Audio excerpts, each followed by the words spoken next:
let's never do that again. Matt, I do have one question. Do you know who Scotty K Fitness is on Instagram? No, I do not. Okay.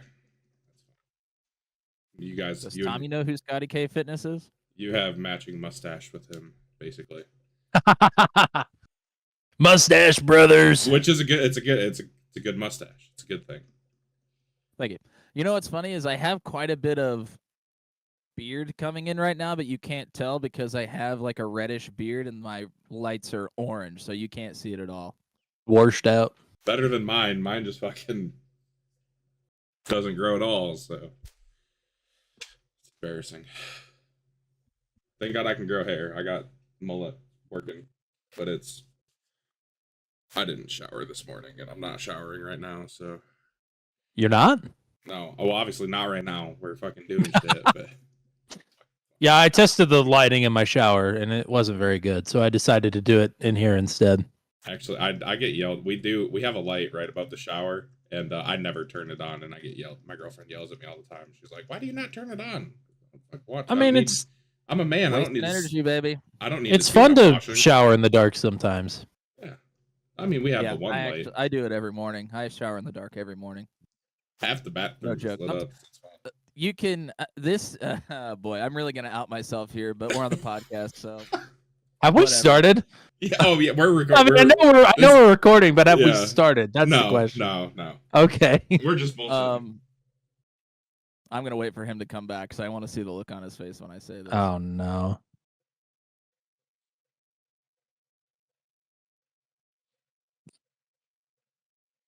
I came back. I was gonna try and sneak off to pee. Oh, you can go. I'll save it. Okay. Challenge pissing. Piss from right there. Who can produce the longest piss? Unfortunately, I've already gone this morning, so mine's going to be just a dribble. I looked this up one time, like to see what the furthest distance somebody has peed is, and I don't remember what it was now, but it was fucking absurd. And I was like, there's no possible way. I remember, I can't remember if you were with us. I know Hunter looked it up one time while we were playing games or something. And I want to say it was like 15 feet or something, like something ridiculous. Micah Dinkle is his name. What a name for a long distance pisser. Micah Dinkle. That's a stage name. There's no doubt about it. That has to be. Out of that, he was born to piss. Born to piss and forced to shit. 19 feet and 6 inches. Oh my gosh. It's not possible. It can't be. Surely it isn't. It's possible. It's been done. Oh, John, were you listening to that conversation? Yes. Yeah. I had my headphones on the whole time. We're metagaming, John, talking about pissing while he's in the pisser. If you ever let Turn 200 take over the podcast, that is the type of shit that would be conversed. Don't do it. That's fine. It reminds me, honestly, I literally just saw a clip of Dale Jr. talking about when he went on Bussin' with the Boys, and they talked about shit, like if he ever shit in the car, like 30 minutes into the podcast. Tony Stewart, that bitch. Oh. All right, okay, what were you going to say? Yeah, my story about showering in the dark. I let my family know just recently, and they think I'm an absolute sicko. I mean, they think I am a sicko for doing this. If I am very tired in the morning, I will take a quick shampoo and body wash, and I will lay down in my shower and fall asleep for 10 minutes. What the fuck? Please tell me you're joking. I'm not joking in the I believe it. I believe it 100%. It happens. It's happened less so recently, but there for a while over the last few months, I was doing it at least once a week. Here's the thing: is I would do this too. I don't have a comfortable tub anymore. I don't like the tub that I have right now. Well, and you're like 7 feet tall. You don't fit in a tub. Nah, 6'2", maybe 6. Yeah, If I wasn't so bendy in my spine all of a sudden, I'd be 6'3". But we'll call it 6'1.5" plus some hair volume. Scoliosis. Illinois man drowns in shower. Asleep. Laid down to take a nap. Christ. That has got to be one of the most unhinged things I've ever heard in my life. I don't know. I've done that for a while. I mean, I never did it while I was in college and stuff because I didn't trust the tubs there. But now that we have our own house and we are cleaning the tub, we are in charge of cleaning our own tub and nobody else is stepping foot in it. I feel comfortable enough to do it again. Belmont notorious for their shitty tubs. God, my fucking Most of the time they were stand-up showers anyways, so cheeks I didn't really have the option. How did Matt get I was gonna say, how did Matt get bonus points for Bristol, but the Heat race, Heat podium race, finish, baby. Yeah, let's get back on topic. Sorry about that. Let's start the show, first of all. Say, we haven't fucking started. We just been you can cut it all together, but this could be part of the show later on. This is like the... If you want to do the intro now, go back to when we first started recording after the intro. This is the outro. Patreon exclusive content. You're going to have to put a slide up to say, if you want to hear the good stuff, skip to the end where we have all the outtakes. Yeah, this is all There'll outtakes. be quite a few minutes. The literal piss takes. Piss takes this week. Literal piss takes.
Everybody, welcome back to the Venomcast. I'm your host, the one and only Mr. John K. And today I have two very special guests, since I do not have a co-host, Mr. Matt Williamson. We're going to have to talk about our beef and what transpired over the past week. And Tommy Cook is down below me. You know them better as the Booth Boys from Turn 200. Very excited to have them back. I believe this is the fourth time. I don't know if that's true or not. I didn't give. That is true. I didn't give a shit enough to go back and count. So, but I was just excited to have you guys on. So, I mean, I'm not going to complain about how many times you're on here anyways. How you fellas doing today? Good. That's good. Doing great. Yeah. Glad. Fantastic. Just had my breakfast sandwich and I'm ready to roll. It looked like you had a tortilla on your plate when you got done eating, when you moved it. Nobody's going to understand that. But... It was a croissant. I had a breakfast croissant. Croissant. A croissant. Croissant. I meant like when you moved your plate, it looked like there was a tortilla on it still. And I was like, what the hell? But I wasn't going to question it. There was a cookie on it. You might have saw the cookie. I ate the cookie also. I did not see a cookie. That was a sneaky cheeky cookie eaten right there. I ate the cookie also. It's fucking soundbite. We're coming in hot already. This is great. I have a synopsis for our first 3 episodes. Okay. Well, really just episode 1, because that's where we really get the lore. The rest are just kind of like time capsules of what's happening. Still good listens, but this is essentially me moving up the chat for anybody that doesn't know. And feel free to disagree with any of this, but or add to it. Matt Williamson and I are the Venom Truck Series commentary team. We went to high school together. We both like racing. After we both move away to college, Matt gets into iRacing. He likes to do the midgets. After 1 year of him doing dirt, I join and we do pavement stuff. We think a broadcaster in a league we're in is mid, so we decide to do it how we want to see it done. Maybe Matt is a techie guy. My degree is in sports broadcasting. We're the dream team. Venom is only the second league we broadcast behind Daredevil. The only reason that we're here at all is because Kyle Zittle's dad flippantly decided to fund the broadcast during a round of golf after he had already ghosted me. We are now 4.5 seasons into the Venom Truck Series run on turn 200. That's what I got. Thank And we God. both have starts. And Yes. now we both have starts. Yes, I'm sure we'll get into one of them more in detail than the other one because one of them is a lot better than the other one. I wonder whose it could be. What happened at Auto Club? Because I don't even think we talked about Auto Club. Okay, so here's what happened at Auto Club. Hubris. Mm. I was like, I think out of all the tracks I could drop myself into outside of Talladega, we said we're not going to do the super speedway races and we're not going to do any playoff races or chase races, whatever.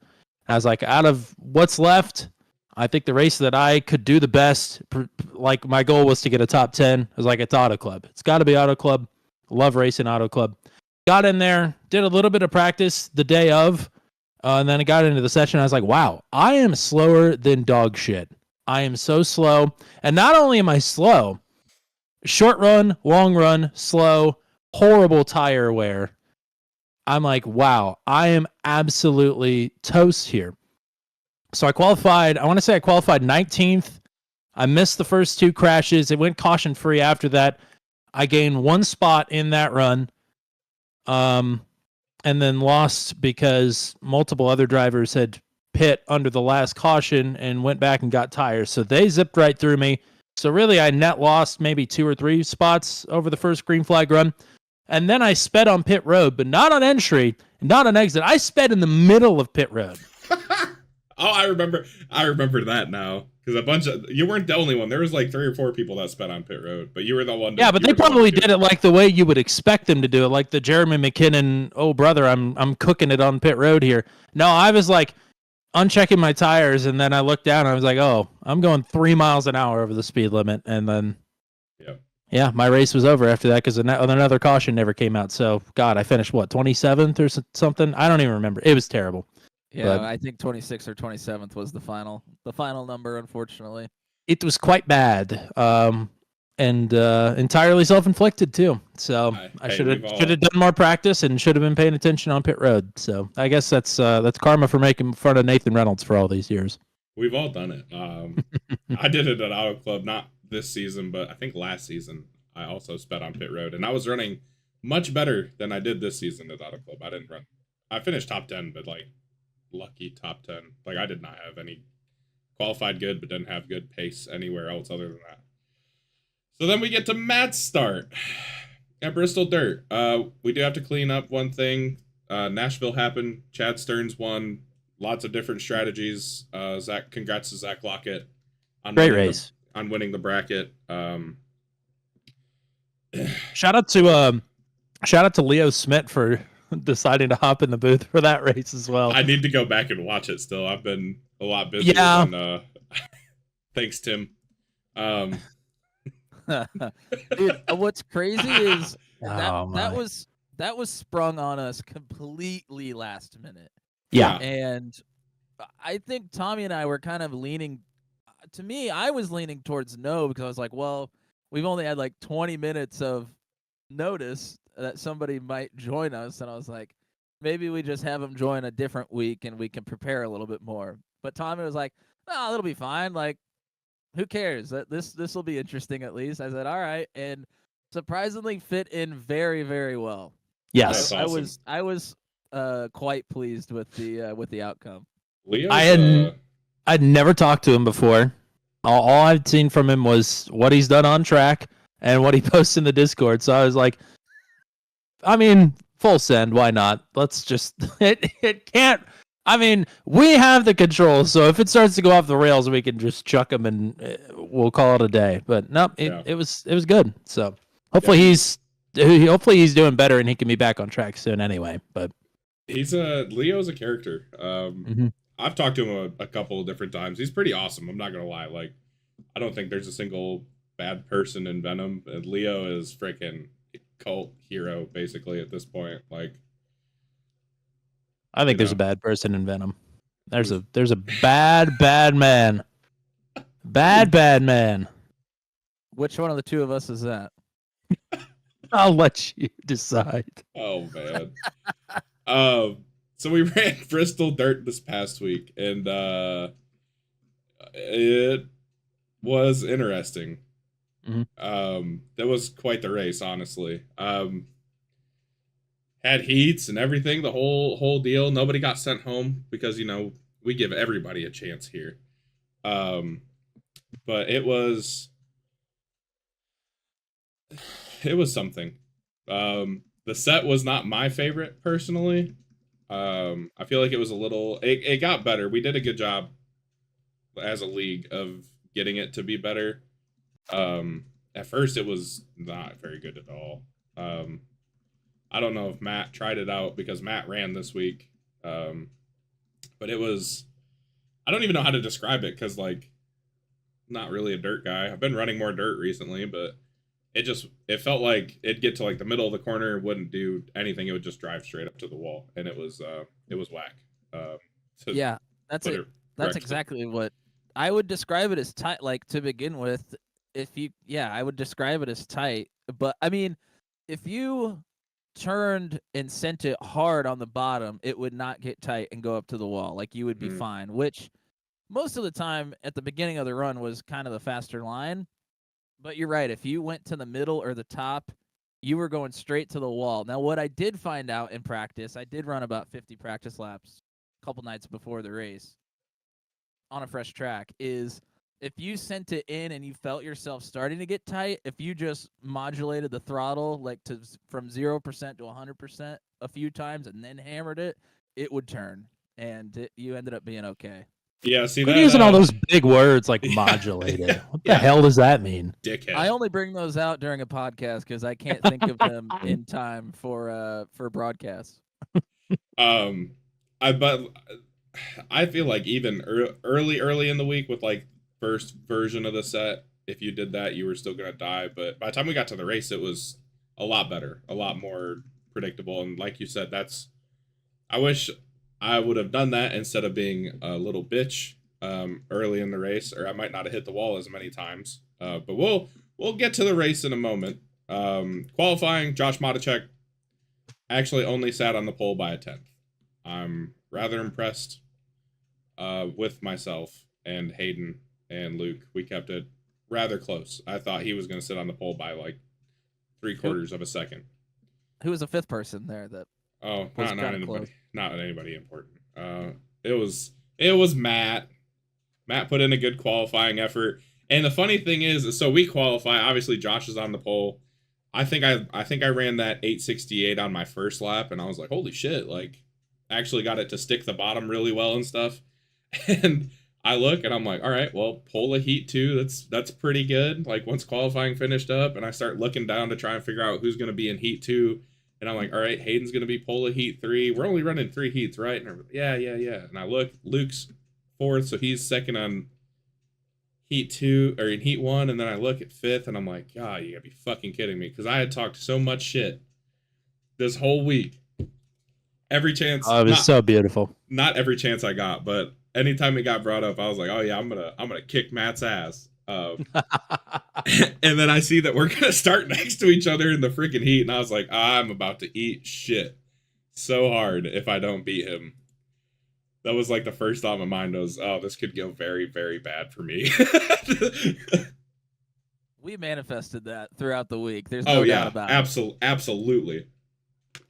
Yes. Yeah, to be honest, I didn't even really. I saw 5th, and I was like, oh, I'm really happy with that, and I didn't even look to see who was. The only thing I looked at was to see if Hunter and I were going to be in the same heat, and we were.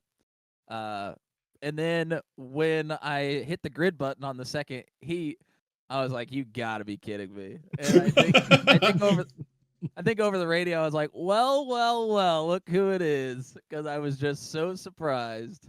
Yeah, but we kept it clean. We kept it clean in the heat race. We did. Trust me. I think I was more surprised than anybody that I actually qualified second, because I did not feel very good about going into qualifying.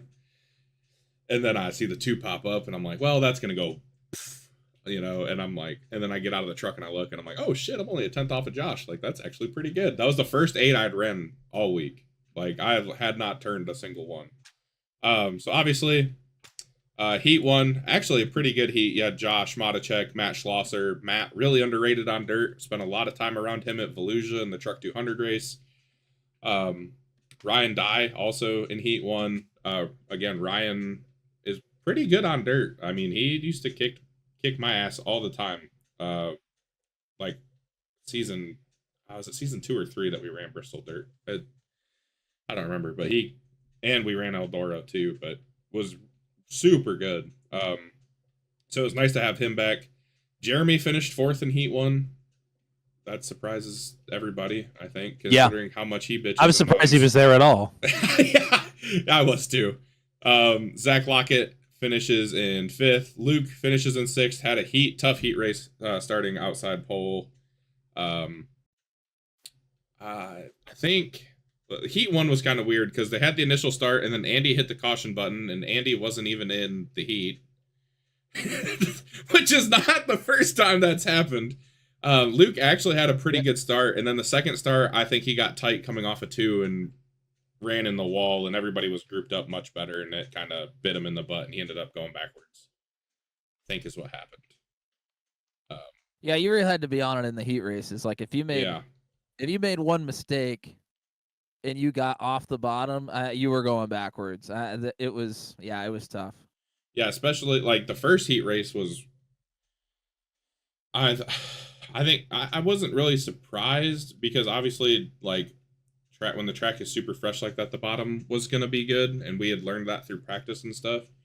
But it also kind of surprised me like how we'll talk about this in Heat 2, how quick the middle came in. But Luke tried to get it going. I think had some moderate success running the middle, but not quite as much as he probably wanted to. And then Greg Elliott finishes in 7th, Eric in 8th, Eric Breeding.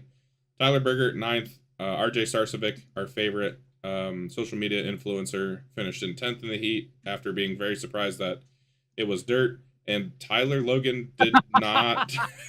Tyler Logan did not finish the heat and disconnected. So I don't know what happened there. I thought that was pretty awesome. See RJ pop up. I was like, oh dang, we haven't raced with RJ in probably a month or so. And then he just in chat is like, why is there dirt? Sorry, buddy. He said he was coming to Nashville Super Speedway, and then he didn't. So I was surprised to see him at Bristol Dirt. Bristol, yeah, and that's your guys' truck too. You guys own that truck. Yeah, well, one of you owns that truck. I don't remember which one. Tommy. That would be Tommy. Oh yeah, I wasn't pointing up to Matt. I was pointing at. I guess he's on this side for you. Yeah, he's on that side for me. I am for me. I am down on the bottom, but Matt is on the other side of you. So you were pointing to nothing on my screen. That's funny. Heat 2, obviously me and Matt on the front row. That's how it would finish. Only a 10th of a second. Matt, I was kind of inconsistent the first like 2 or 3 laps, and I was like, oh, he's gonna pass me. I'm screwed. I was like, I was sweating it. I'm not gonna lie. Yeah, I mean, I was kind of closing in, and then after, I mean, like you said, after a couple laps, you got it together, and we were just running like the exact same lap times. So I started trying minute differences to see if I could get anything else out of it, and I went the wrong direction. So that was pretty much it. I had tried something different for like 2 laps, and nothing worked, and I went, all right, I'll just settle in, and I'm going to finish second. There's nothing I can really do. Yeah, I kind of looked up in the mirror the one time, and I was like, oh, he's right there. Like, I really need to hug the bottom and kind of shut down anything from happening and try to keep him behind me. If he spins me, whatever. And then the next time I looked up, you were about that 8/10 back or whatever, and I was like, okay, we're good. And then the cushion started to form up a little bit. Like, we had thrown enough dirt up there, and I just started going to the middle, and that felt really good, too. That was really nice to have. Didn't have it in the race, but it was nice to have it in the heat for 2 or 3 laps. Chad Stearns finishes third in heat number 2. Austin Holyfield fourth. Hunter Leach in fifth. Another one of your guys' trucks. Shout out to Hunter. He's an actual dirt. Like he's a dirt guy on iRacing. Yeah. Like, we've talked about it. Yeah. That he loves it. Yep. I wish I loved it as much as I could. He likes to do the midgets as well. You want to talk about a guy that's actually what you think my height is? He's what is he? 6'7"? Jesus Christ! So he is an interesting. If we could let's get Hunter lore going here. If we could get him to come on the podcast at some point, that would be kind of cool. So he is one of my friends that I've known actually longer than Tommy. Oh wow. We played baseball together growing up from the time we were probably like 8 or 9 years old all the way until I got to high school, and then we ended up going to different high schools. So I didn't talk to him much for like 4 or 5 years, and then we've kind of become really good friends again and talk all the time. But anyways, yeah, he is he's 6'7". I don't know. I mean, he's a big guy. Like he doesn't. He's probably 3 bills. He's 6'7", 3 bills. And the craziest thing about him, when I tell you that, you are not going to expect this. He is a golf pro. Like his job is he teaches kids and like amateurs how to golf at a country club in St. Louis. Like it's the wildest thing of all time. He's got so much grace for being such a big guy. Like it's wild. That's impressive. Now the real question is have you taken lessons from him on how to golf? So I get to golf with him maybe 2 or 3 times a year at the most, and every time we go, he like tries to, teach me a little something. I've never like taken a actual lesson from him, but when we go play, he tries to give me some tips. It's more like, you're going to school today, Yeah. Yeah. Get you lined back out.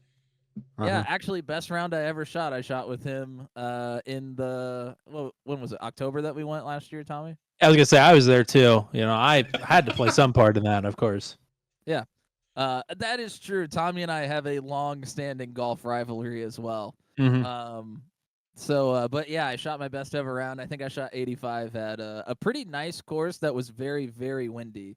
So windy, so crazy. I was surprised and very, very excited. That's pretty impressive. That's that's only what, Tommy, so. 13 over par. So I mean, you specifically at one point, you turned to me and the most serious I've ever seen you said, "Do not tell me what my score is right now. I don't want to know." And I was like, I was looking at the scorecard. I was like, you tied him on the front 9. Like this dude like tried to qualify for the U.S. Open last year, and you just went toe to toe with him on the front 9. Like. I was like, all right, I won't tell you. And then he finished it out anyway. Granted, we were playing different tee boxes. He was playing the I wasn't going to tell him that. I was going to let you have that one. No. I got to be real here. Matt was playing the ladies' tees, obviously. We were playing. I was playing the pro tees with Hunter, of course, because I'm very good. Yep. Don't ask me what I shot that day. It was putrid. Put a 1 in front of the 85 and you'll get what? Almost. Not quite that bad, but there was a 1 in front. Unfortunately. That's probably what I would shoot as a 185. Jesus. Golf pro. That's such a weird job. I feel like just go teach people how to play golf all day. Yeah. Kind of nice. Yeah, I mean, yeah, he works at a country club in St. Louis, so like a lot of his job is like just basically getting the members like whatever they want. Like if they want a lesson, like he gives them a lesson. If they like need a fitting, I think he kind of does some fittings for them also. Like Titleist will come in and like have their fitters come in and like do a fitting day, and he'll like help out with that or whatever. Dang. And just any odds and ends that need to be. Yeah, it's that's legit shit.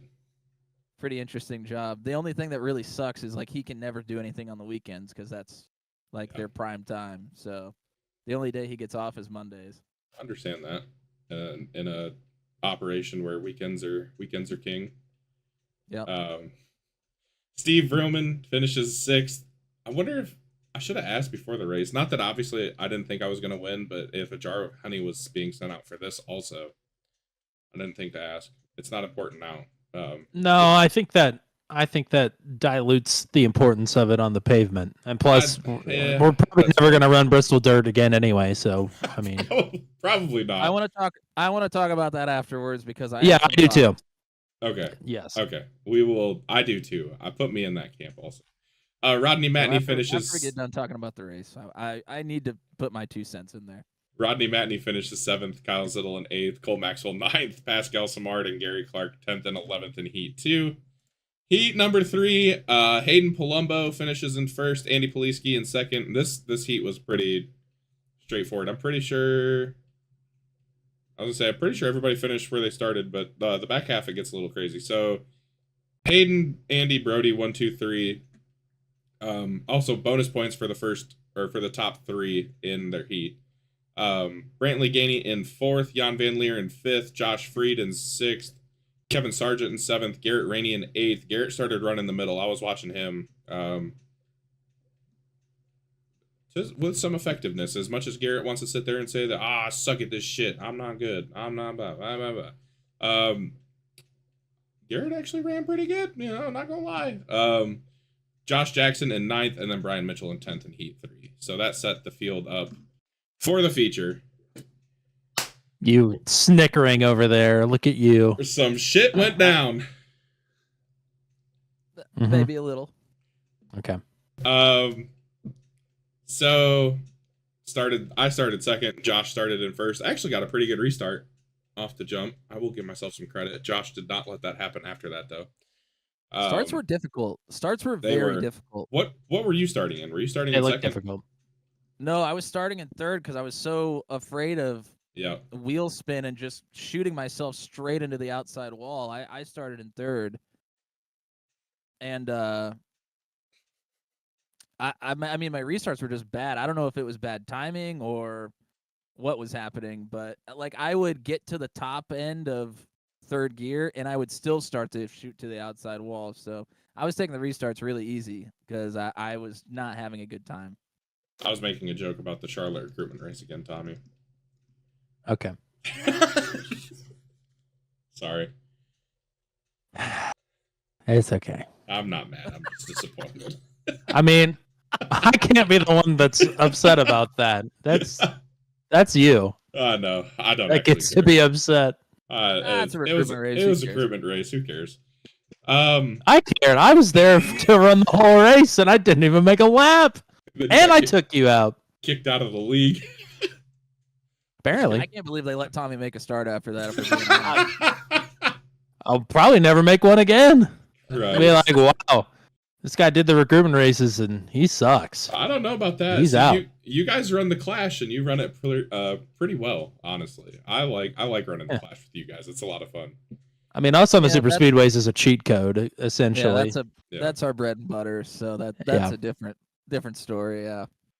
But we had a couple of early cautions, which I wish we hadn't had, because honestly, like, getting in a rhythm was like so important.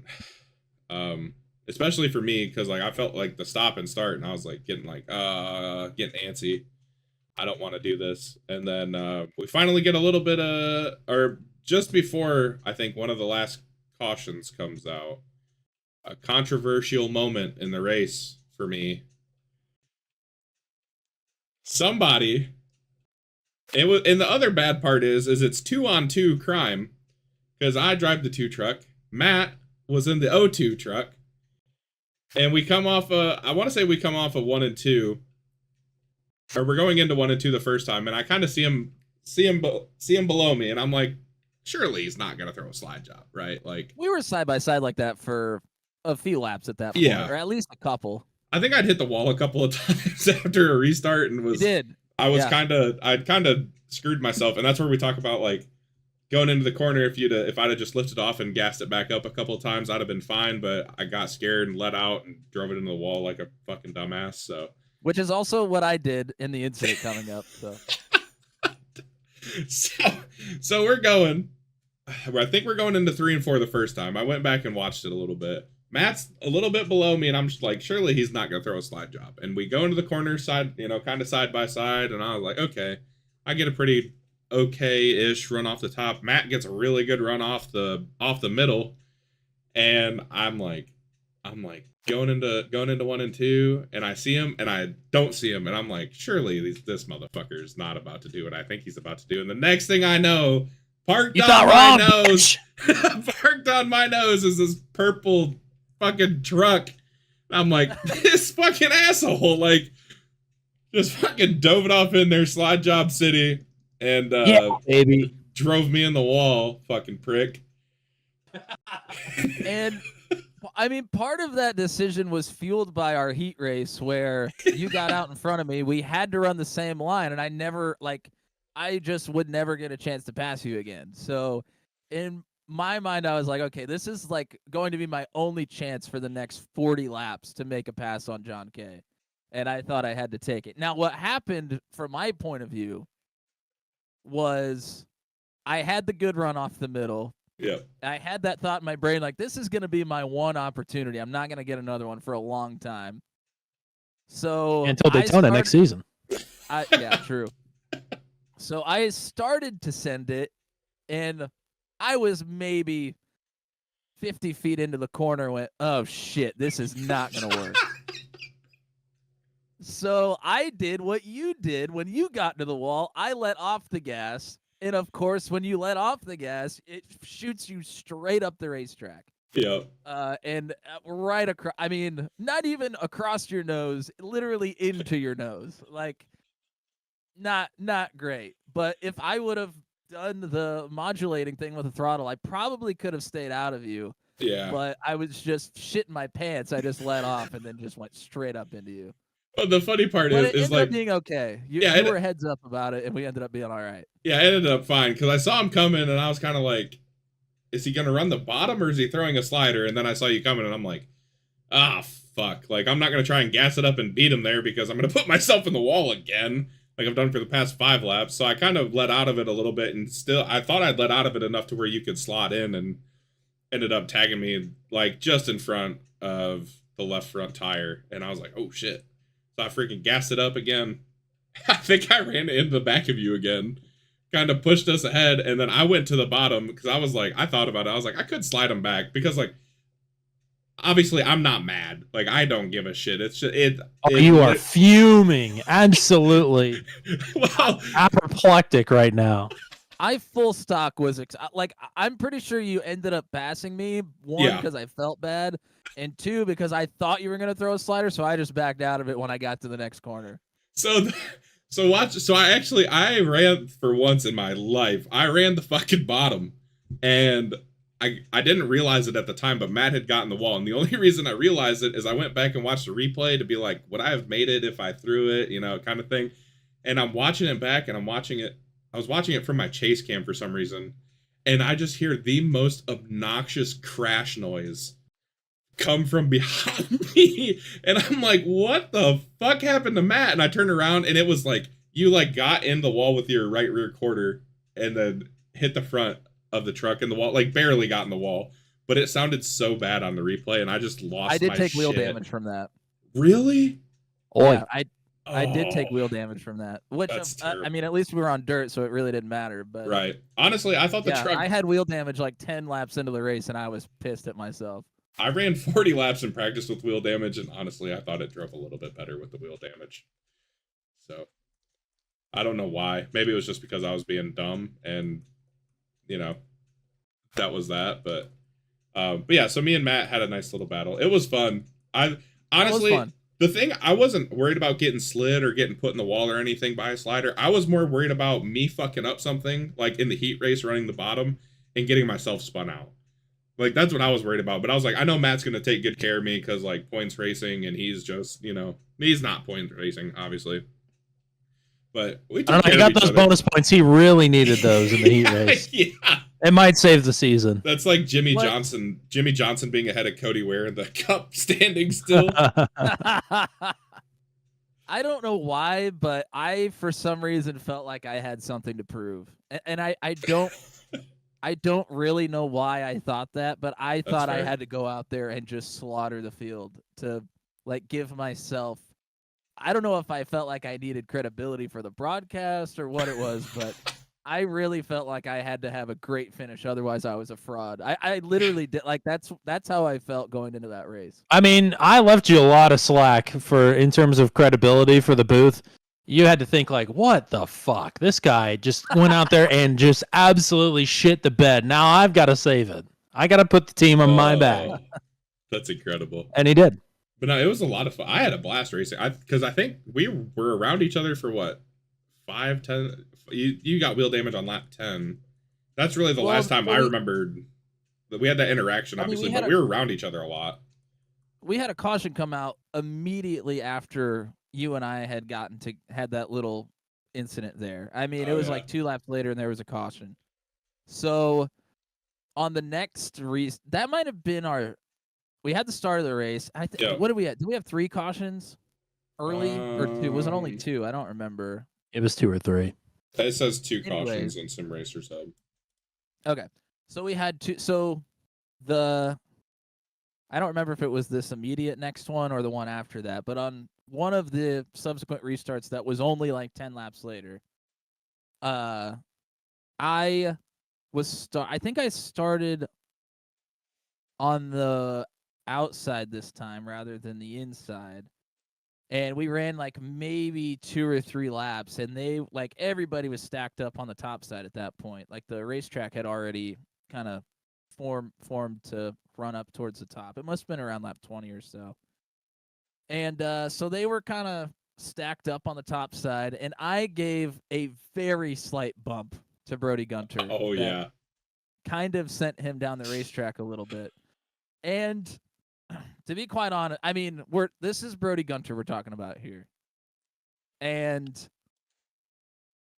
in my eyes, he is in full control of that race truck, even after the small bump that I gave heading into the turn. But unfortunately, he goes down the racetrack, and Andy is right there on the bottom, and he gets collected pretty bad. And at the time, I felt pretty bad about it because I was like, well, maybe it was a harder shot than I thought it was. But then after looking at the replay, to be honest, I don't think I really had any fault in that one. So that is my stance, and I'm sticking to it. I wasn't even going to... I forgot that it happened. I wasn't going to bring it up. No, I felt like I had to bring it up. You guys decide in the comments. There's somebody out there that talked about it and felt like it was my fault, and I just want to say for the record, I think he was in full control of that race truck after the small bump that I gave. In my defense, that is fucking bullshit. Yeah, I think honestly, the race goes green from there on, and Josh Matacek takes off. I hit the wall about 800 more times. Matt Schlosser gets around me. Hayden had gotten around me. Hayden had a lot of pace. I mentioned that in my interview. I'm going to spoil it a little bit, but Hayden had a lot of pace, and then I don't even know what the fuck happened in front of him, but he got destroyed. I sent a message after the race by Hayden. If I'll leak the DMs here. Oh boy. EB, I'm assuming that's Eric Breeding, back to the center of the corner up. I ran into him, and then I was at about 50% capacity the rest of the night. Yeah, I wasn't quite. I knew he had gotten caught up, but I did not know what had happened. He was in front of me. I think on the restart, the last restart that we had before we went green for the rest of the way out, I think he was in front of me, and it was him, Stearns, me. I think Andy was in there. There were like 4 or 5 of us that were all just stacked up big time together. And I think he just got put in a weird spot where a bunch of people were running the outside, and there was somebody on the bottom, and he kind of got shuffled to the middle, and I think he just ended up shuffling out. And then, I don't know what happened with Eric, but I mean, he was up in the top 5 for the first part of the race, and then he just got put in a bad spot, I think. Did you ever figure out what happened to Hunter? Because he was in the mid top 10 for a lot of that long green flag run to the end, and then all of a sudden, as we were watching the battle for the lead that happened, like he fell from like 7th or 8th down to 13th, 14th, 15th, and I have no idea why. I don't know the exact incident that happened, but he was in, I want to say, in the top 10 or maybe 11th up until like what did we have? 80 laps. Yeah. Yeah. wanna I say mean, he he was was up there up until for like lap 70. yeah. I I think the think last 10. even later than that. Yeah, so I don't know if he got in the wall because he was running the top a lot. I think, just like I was, and Holy cow. it was thin margins up there, especially at that point in the race. I mean, I knocked the shit out of that wall throughout the night. I mean, I really did. I was pretty certain I was maybe not going to be able to finish the race at one point because I was beating the shit out of it. But Yeah. I think he just got into it too hard and had some damage or something. Yeah, I was in the same situation as you, where I was like, I'm not good enough to get to the bottom, so I'll just keep running the top. And then I actually started running more of the middle, kind of going through, because the slick ended like really quick in the middle, so you could get pretty good drive off in the middle, and that's kind of what I started doing, just chilling. I had a really lonely race, all things considered. Like once the caution started flying and stuff, and then freaking I got passed by Matt, and we stayed. The thing that gives me some hope is we stayed pretty equidistant, as Tommy likes to say. From me and Schlosser stayed pretty equal. Josh might have checked the fuck out. He was gone. Until he wasn't. He got caught up in an incident that I think upset his truck quite a bit. Yeah. And Matt was also just really fast on the bottom. Yes, Matt was really, really quick, because I was like, we were like hanging, and I was running the top, obviously, and I think he was in the middle, but then I think he went to the bottom and he was fucking gone. I was like, oh. Yeah. At one point in like right around between lap 60 and 70, Hunter I was telling him like, dude, this top is getting like unbearable. Like I am just sliding it through the middle of the slick, trying to get to some grip like on the very end of the corner to not hit the wall. And he was like, well, Schlosser just passed me. He's running to the very bottom, and he is so fast right now. So Yeah. I ended up running the bottom for like the last 12 laps, and Chad Stearns was a whole straightaway in front of me, and I ended up being almost right on his rear bumper when we crossed the line. So, yeah, something happened there where the bottom really came in at the end of the race. I think it was because there was only 2 trucks running it, and they could just stay down there the whole time. It came in just because nobody ever ran it. Everybody went straight to the top the whole race, so it just had some life left in it. Yeah, Josh did say, we were sitting in the booth waiting for interviews. I think it might have been you that came in there, and maybe I was like, where were you guys running at? And they were like, the bottom. And I was like, damn, I could not get down there. And I was like, I didn't know it was ever any good. And Josh was like, I was there the whole race. Like, it never left. And I was like, too bad I suck and I can't get down there. Because I think my problem was trying to run the bottom is I would clip the apron where they were hooked. So what they were doing, like watching it, their front tire was like painting where the yellow line would be around, or the white line, I guess, on the inside of the corner. And I would get my front left too far down, and it would get on the apron, and the truck would just get really upset. So it was cool to see. The other thing that they were doing is they were not having to throw it in there at all. Like they didn't throw it into the bottom. And when I was running it earlier, I was throwing it to the bottom, and I think that was making me really slow. Like they didn't have to do that, and they were super fast. And by the end of the race, I kind of realized that I could just kind of tiptoe it in there, and it's faster. But yeah, I wish I would. I wish I'd, because that's what I did in the heat race. I just kind of drove it. I drove it in on the bottom, but I didn't like throw it in there. I tried to drive it in like pretty straight, and it went well in the heat race. I was just too dumb to figure it out in the race, which is okay. So we get down, 5 laps to go. Matt Schlosser catches Josh. I don't know from how far back. I'll be surprised seeing the interval. Down. Yeah, seeing the interval at the end of the race. I'm surprised how close I was to them. So I'll give myself a little pat on the back. But yeah, Schlosser and Josh both running the bottom. Josh said he was pretty sure he used his tires up, but he also had a ton of damage. Eric got a little sideways in front of, which is funny to say on dirt, but Eric got a little out of shape off of one of the corners, and Josh just kind of was like following him and was a little too close, and by the time he had a chance to guess where to go, he guessed wrong and ended up getting a bunch of front end damage and then put in the inside wall, actually. So Schlosser, who was quick, saved tires really well, which is something I will never know how to do on dirt, and we'll talk about the dirt situation here after a little bit. But Schlosser catches him, and Josh tried to hold him off, tried giving him room, and was running like the middle, and Matt ended up just passing him. And Josh didn't really get close enough to try and throw any kind of crazy sliders or anything, which is what I was hoping for. I was hoping I could be the Kyle Busch this week, between Chase Briscoe and Tyler Reddick. The Austin Hill? Yeah, oh no, not that scumbag. He caused some of those issues, by the way, I will point out. Not the last one. No, Sammy Smith did that, but then Austin Hill shoved Allgaier also into Sammy Smith. Allgaier. Yeah. So fuck Austin Hill. Stupid eggheaded. A vibe. Yeah. So Matt Schlosser wins his second race of the year, and I mean, I was just mind blown. I knew he was going to be really good. I don't think he qualified very well, but then I didn't see where he ended up in his heat. He ended up second in his heat.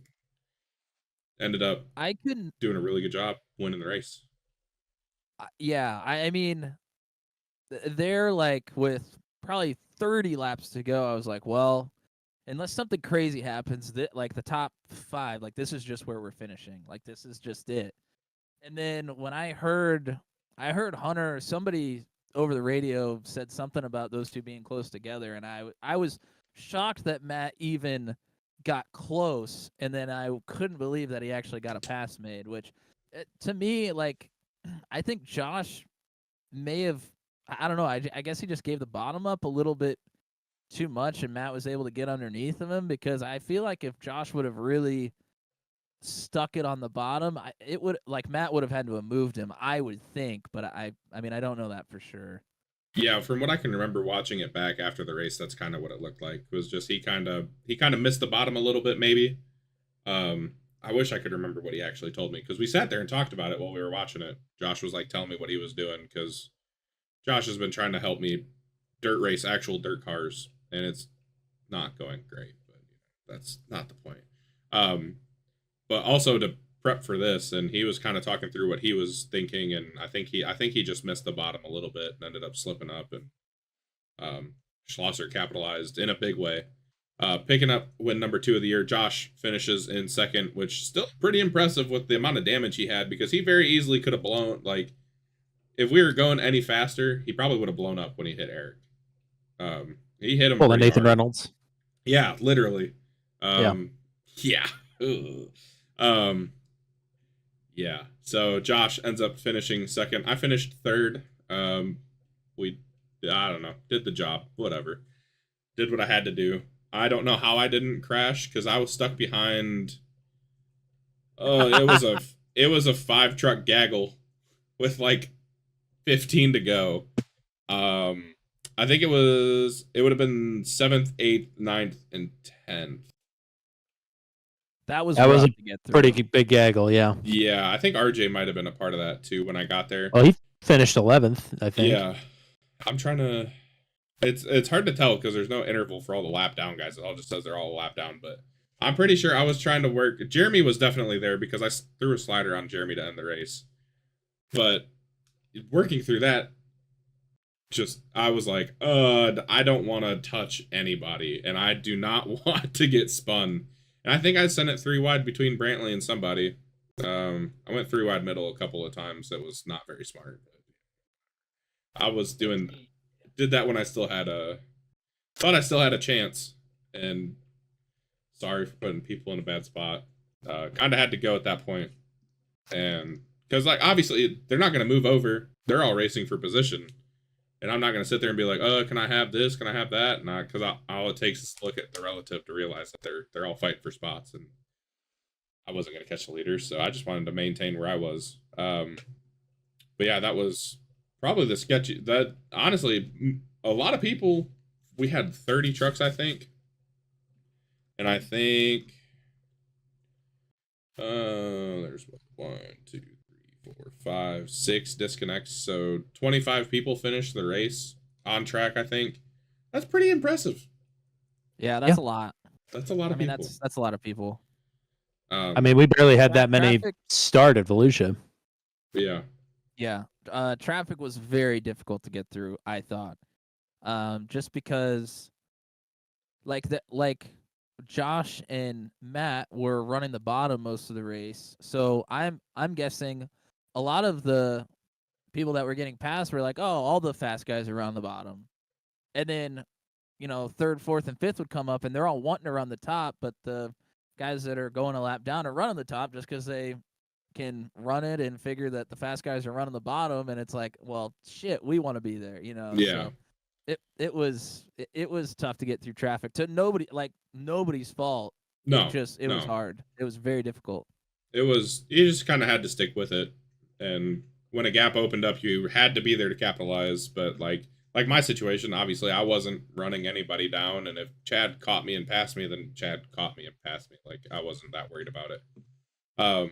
But just to give everybody an idea of how much of a 2-horse race it was, obviously Matt and Josh finished very close to each other. I was 8.5 seconds back, and then Chad and Matt were 15 seconds back. And my prediction before the race was that Josh Modicek was going to lap the whole field. So, pretty close. I was the last truck on the lead lap, and I finished 5th. Yeah. Which is crazy. And that they were nuts. Before I started running the bottom, with like 15 laps to go, they were only 4 seconds behind me. And then I started. So if things would have stayed the same and I didn't switch my line, I think I would have gotten lapped also. Yeah. But I went to the bottom, started running faster, and then they started battling, which also helped. I do want to say before you go further into the rundown as well, I am of the opinion that if Joshua didn't get that damage, that he probably would have won that race. But I will say as well, I definitely underestimated Matt Schlosser, and that's my fault. I acted very surprised when he won, and I probably shouldn't have, because it's Matt Schlosser. We know that, like, at this point, that any time that he is going to start a race, he's got a stone's throw chance of winning, if not being the favorite just in general. So I guess that's the last time I do that. Underestimate Matt Schlosser.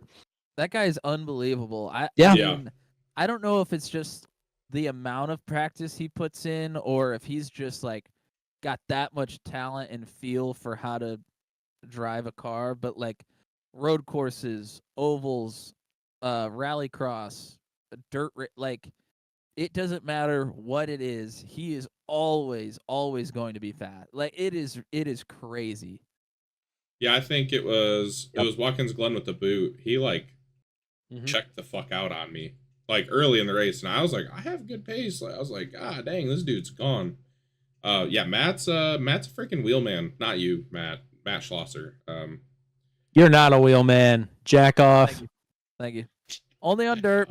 I will concur. No, you did a good job. Obviously, I don't race enough with you anything else to know anything else about you. So, but before we get to kind of the end of the race and then more topic about dirt racing in general, I want to give a shout out to Andy Poliski and Austin Holyfield. Poliski and I were, he was in front of me for a large majority of the race up until, I don't know, maybe like lap 60 or so, maybe even a little bit further than that. Him and I battled pretty good. And then Austin, while Poliski and I were trying to figure out how we were going to settle our battle, Austin Holyfield came out of nowhere and nearly passed me. And if he would have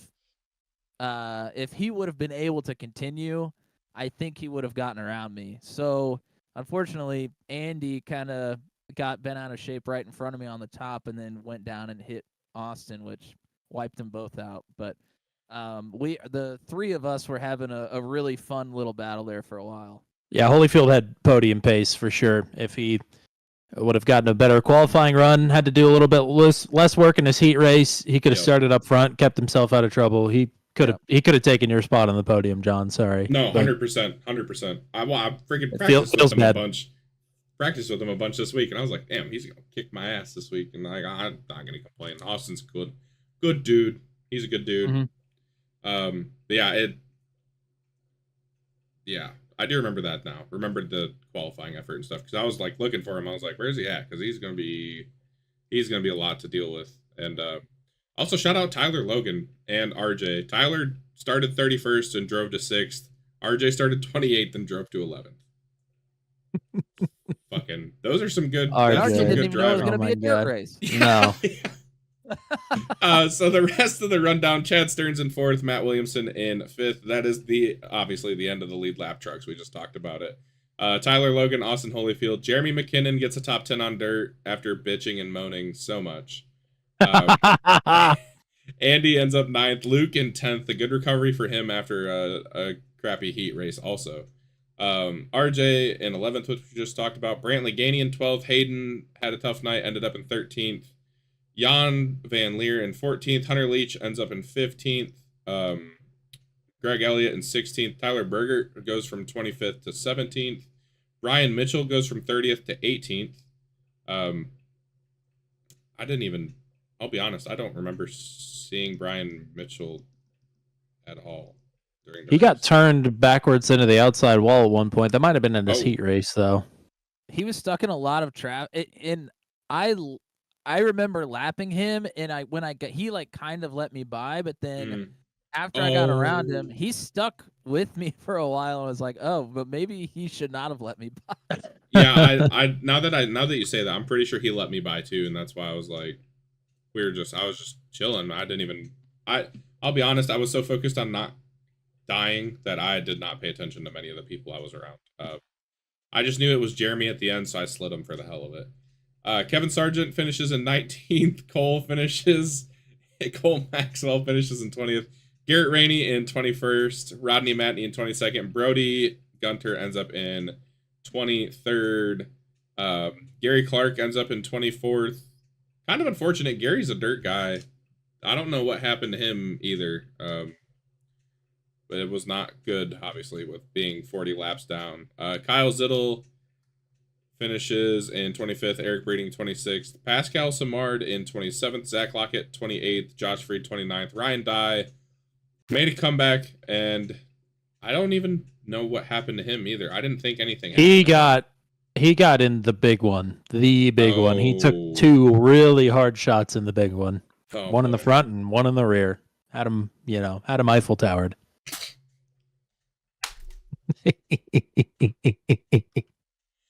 But yeah, we've done so good. We've been so good for like a half hour. That's I've still got a tab on my browser that says longest distance pissed. Yeah, you'll have to stick around to the end of the video for that one. That'll be it. Oh yeah, we are recording, right? We did start the podcast. Yeah, okay, we're recording great. still. Don't worry. Josh Jackson finishes in 31st. Steve Roman in 32nd. That's a wrap on Bristol. It was fun. I'm glad dirt racing's back. I know a lot of people want to fucking bitch about it, but get over it. It's not that hard. A lot of bitching. Practice some, if you can. A lot of bitching. It was honestly a lot better than it could have been. It was not great at times, but it was pretty good.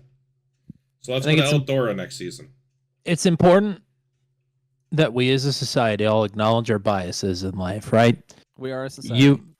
You work in dirt racing. I work in dirt racing. Matt, technically for legal purposes, also works in dirt racing and also enjoys dirt racing on the sim.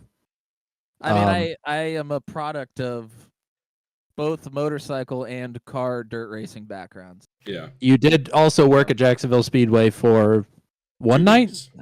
Yes, it's only been one night, but I'm hoping to get another. So you more this season. Technically work in dirt racing is all I'm saying.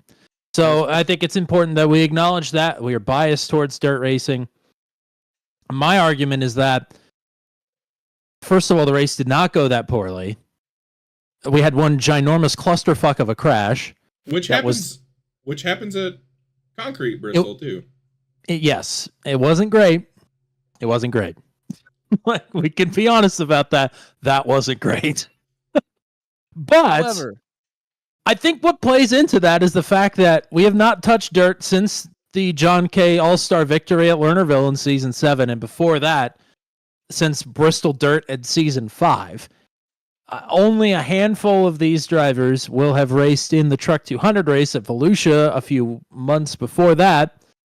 So, like, most of these guys have not, some of them weren't even in Venom in season 5. So who knows if they ever have raced a truck on dirt before. That does play a part into it. Now, if we were to do it again next season at Eldora, which would be great, or anywhere, really, will we see a marked improvement? I don't know. But I would like to find out. So that's my play. Yeah, I think let's try it again, and then if it doesn't get any better, we can have a talk about it. But I think that really just the fact that we haven't done it in so long does play a part in the equation. The other thing about this is, I mean, and granted, this seasons have been much better, but in seasons past, every time we go to a short track that is pavement, the same thing happens. There's quite a few cautions, and everybody bitches and moans about how we shouldn't have short tracks or some like rules need to change. There's something about short tracks that has to change in Venom. It hasn't been changed, and things have been okay. I think one dirt race a year is a really fun night for those that really enjoy dirt racing. Like, it really gives them something to look forward to. For the people that don't necessarily enjoy it, it gives them something to strive for and practice to get better at. And I personally think that the battles on track are very fun to watch, because you can be side by side for many, many, many laps, and you're not even really treading tires or anything. Like, it's literally just about how much better you are at running that line than the other guy. Tires have nothing to do with it, really. Yeah. And I think that's really fun. It's like running a road course that nobody knows their way around. It's like talent gets to shine. You're adaptability, if I could talk. Just like situational awareness, which is something I always harp on a lot. And nobody ever listens, but it's fine. Like, it's kind of what Matt said. Yeah, it's just battling becomes that much more interesting. There's another layer to it. And with guys as talented in the Venom Truck Series as they are, it's it goes well for the most part. But of course, there are always one or two things that ruffle the feathers. So I get it, but I want it to stay. I don't want it to go away. So yeah, I think please don't take it away from me. I think if we went to a place like Eldora, it'd be a little tougher because literally everybody would be on the top, because that's just how it's gonna go. Probably get some more pissed off people, but honestly, like, you can still run the bottom and middle and stuff, and it'll still be fine. I think it was awesome. Is that any different than a Martinsville, though? Like, no, it's not. It's not. Martinsville, you're on the bottom, and like, that's it. Like, you gotta figure out. Gotta figure it out. How to get around. Season 11, Venom Truck Series, Springfield Mile, Illinois State Fairgrounds. Let's get it done. That would be interesting. Dream. That would be interesting. Could run Knoxville. Knoxville is basically the same thing, flat. I actually really like the trucks at Knoxville. I think they run a lot better than you think they would. So in real life, I thought it was dog shit, and I was at the first one, so I could say that. I literally rode in the back of a car with Donnie Schatz's front clip in my lap. I rode with the guy that works for Donnie Schatz. But anyway, yeah, it was not good in real life, the 2 years that they did that. I do agree, though, on the sim, it's one of those deals where it races a lot better than it races in real life for whatever reason. So I would not be opposed to Knoxville. I'd be okay with it, honestly. It's just Milwaukee Mile with dirt on it, half the distance or something like that. There you go. It's all flat. Points outlook, we'll just look through, I don't know, some of them. Matt Schlosser takes over the points lead by a point over Chad Stearns. I'd somehow passed Luke for third. This is without a drop race, though, so does it really matter? I don't know. And Brantley Gainey sits in 10th. I think Jan is 9 points behind him. Tyler Logan's 10 points behind him, and Brody Gunter and Jeremy are 13. Oh, no, they're not 13 points behind. You know, whatever. It doesn't matter. Jan is 9 points behind Brantley. And then Tyler Logan is 19 points behind him. There we go. I think it's impressive that Brody and Jeremy are in the hunt here because they've both missed races. For all intents and purposes, Tyler Logan has also missed a couple of races because he's had some weird internet shit going on, which I've never talked to Tyler Logan in my life, but just as a casual observer, like he's had some really rough nights where he's just technically gotten the points and been there, but like nothing has happened. So that just speaks to how well he's running when he actually gets the chance to run. The fact that he's in the hunt at all. So that's I hope the issues, whatever they are, stop so we can get a Tyler Logan playoff run. I'm gonna snip this in the bud right now. Tommy just lied like a motherfucker. You have talked to Tyler Logan. He had a podium at Charlotte last season. Did he? Yes. Hunter won. I finished second. Tyler Logan finished third. Did he really? I'm 85% certain. Nope, you were absolutely correct. I have no recollection. So that is the only time I've talked to Tyler Logan. Suck it, bitch. All right. To my knowledge. Now, I guess I'll put the asterisk there. To my knowledge, that's the only time I've ever talked to Tyler Logan. In Tommy's defense, we have been broadcasting 4 nights a week for the last, 2 years. So oh, yeah. But I pride myself on remembering shit like that. And I didn't. So John got one up on me. So I guess I'm retiring. You'll have to find somebody else to do the rest of the season. Son of a bitch! That doesn't happen very often. Yeah. Well, John K made Tommy Cook retire. You heard it here. I got broad shoulders. It's fine. I want to say about the points. This is shaping up to be a very interesting season of the Venom Truck Series. I mean, you're finally getting somebody who has won many races and always runs incredibly well, finally running a full season, hopefully, in Chad Stearns. I mean, I'm very excited to see what happens if he can, in fact, make every race, because I think that'll be really, really fun to watch. Yeah, that's always... I mean, we've already... No, go ahead. We've already talked about Matt Schlosser, who is just good everywhere. And then you have, the Venom regulars, I guess you would say, that are just always good. The points, top to bottom, are the closest they have ever been. And, it is one of those seasons that I literally just don't know what's going to happen. And when we get to the chase, it is going to be very, very fun to watch. Yeah, the chase is going to be insane. And talking about Chad Stearns, I mean, that's a guy that Nathan always says it. He's like, man, if he'd just run full time, he'd win a championship easy. I mean, not easy, but relatively, he would, because he's super duper good. I mean, all Chad does is, he literally leaves Venom races to go race officials. If I raced that much, I'd throw up, honestly. I love racing, but holy shit, he races a lot, and he's really good. The fact that I stuck with him at Kansas blew my mind. And I talked about it during that podcast. I thought I was faster than him at times. I just didn't have the talent to use the bottom to get around him, or didn't have the balls to slide job him because we were not even halfway through the race yet. But Chad's really, really good. Matt's really, really good. Luke's up there. Luke could easily win a championship. I mean, it comes down to all you have to do is have a good 5-race stretch. You got to be better than the other 9 people. Oh, that's all?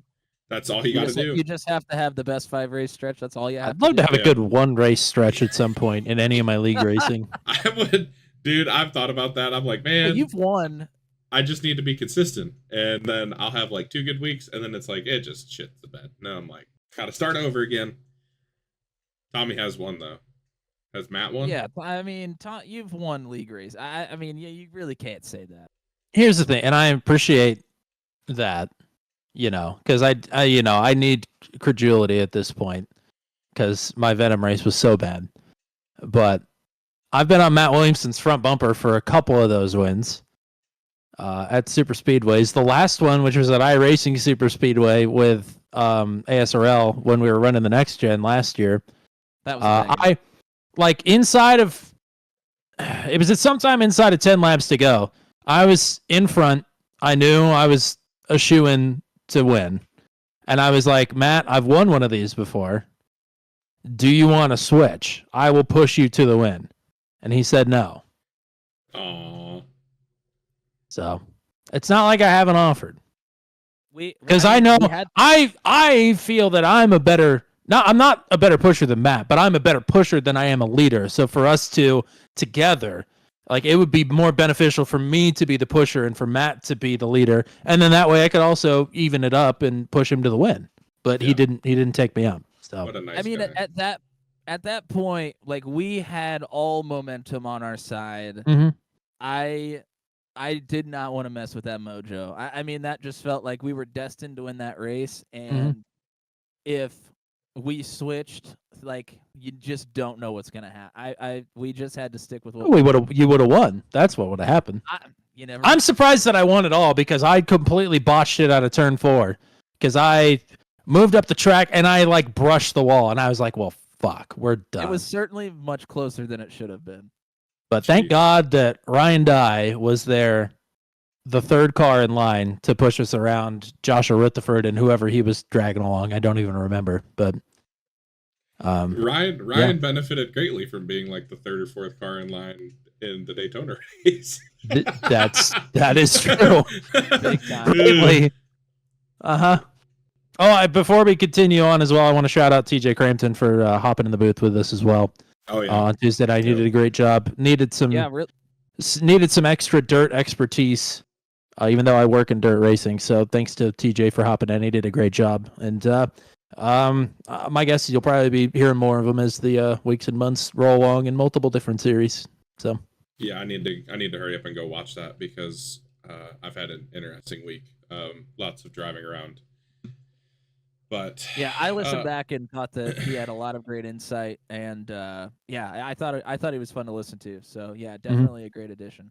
Yeah, he did a good job through the heat races. That's about all I could get to before I had to hit the road Wednesday morning. But yeah, I thought he did a good job too.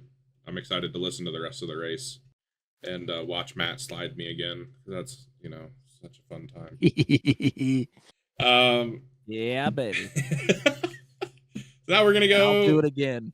Yeah, I know you will. Hey, I have no problem throwing a slide job back. I think I tried to throw a slide job at Lernerville, and I almost not the place to do it. I almost hooked the shit out of somebody because like I shot the gap good. I did everything right. Just the only problem was I misjudged how far somebody was in front of me when I went to slide behind them and almost left hooked the shit out of them. I think it was like Cole or somebody. It was a white truck. It was like. Whoa. That was close. No wall there, throwing a slider just scares the shit out of me. Dude, don't be a bitch. Like, it's not that hard. You just stick it up on the freaking berm and let her eat. What's funny is we did have a race at Lernerville in the ASRL Next Gen series. That was an absolute disaster. How was the setup for that race? Not good. It was on the car. Well, we tried our best. Yeah. I didn't build the set. I tested it, but it was that car. The next gen setup? Yes. I mean, I can't imagine a next gen setup ever being able to be good for Lernerville. I mean, no. Brandon Byers built that set. Huh. 95% certain. If we're talking interesting about the same race. Yeah, I tested it a bunch. I mean, anybody could have built that, and it could have been built, and it would have just been dog shit. Yeah. Any 1,000 ways, and I would tell you that it was shit just because it was a horrible race. That track's not exactly a stock car dirt track. No, that's the thing. It's like the next gens work on a half mile dirt track. They don't work on that 3/8. No, bullish with no wall. With no walls. Just be better. I don't know. Just don't drive over the berm. It's not that hard. I literally couldn't be better. It was bad. The only good thing about that race is my car flipping over the pit wall at the end of the race and it being caught on broadcast. That's the only good thing that came out of that. That's awesome. Yeah. We have some questions from Discord. Still don't have a name for it. It's fine. Paul Ellison wants to know yes or no. It's so hard. Oh, you go first. I'm overthinking it. Yeah, I don't know. I'm kind of in my own head about yes or no. Also, you know, I'm an optimistic fella, so I'm just gonna go ahead and say yes. So now my thinking is there's a right answer. And it could be yes. And I love the rationale there. My problem is I want the point. And if if we take a guess and say it's yes, then we both get a point. But it could be no. And then if we both say yes, neither of us would get a point. So I'm just going to split the difference here, and I'm going to say no. I'm going to say no. I was hoping for once you Guaranteed fuckers. point. I was hoping you fuckers would agree on something. I'm going with no. Here's the problem is we agree on almost everything here. Especially when it comes to iRacing and Turn 200 stuff. Matt and I are in agreement most of the time about what is happening. So, for us to be able to split this question here, I think it's an important step forward. I needed you guys to agree on that one. No. If I was at work and you were to ask me that question, I would have said no. Because the answer is always no until I get the right information. There you go. But for these circumstances, I wanted to be optimistic. I like to be optimistic in my everyday life. I'm saying yes. So we need Paul to tell us what the right answer is now. That's fair. Because I want the point. We'll get there at some point. Okay. Josh Modacek, maximum velocity broadcaster. It is maximum velocity. Yeah. It's like that's about the only thing Max could be. I knew it was velocity, obviously. Broadcaster. Could be Max Verstappen. Max Verstappen. Verstappen. 10th best car on the grid, by the way, according to somebody. Well, it's not good. I don't know if you guys saw that or not, but I was like, I don't know about that. Josh Modacek wants to know if you could be one Venom driver for the day, who would it be and why? Is that not on the question list? I don't think so. It's not. It was a question 1 week, but we'll do it again because I like it. I want to be Canadian, so we'll go with Jeremy, Jordan, or Pascal. You gotta pick one of them. Okay. Go ahead. Such a dick. We'll go just to piss Jeremy off. We'll go with Pascal.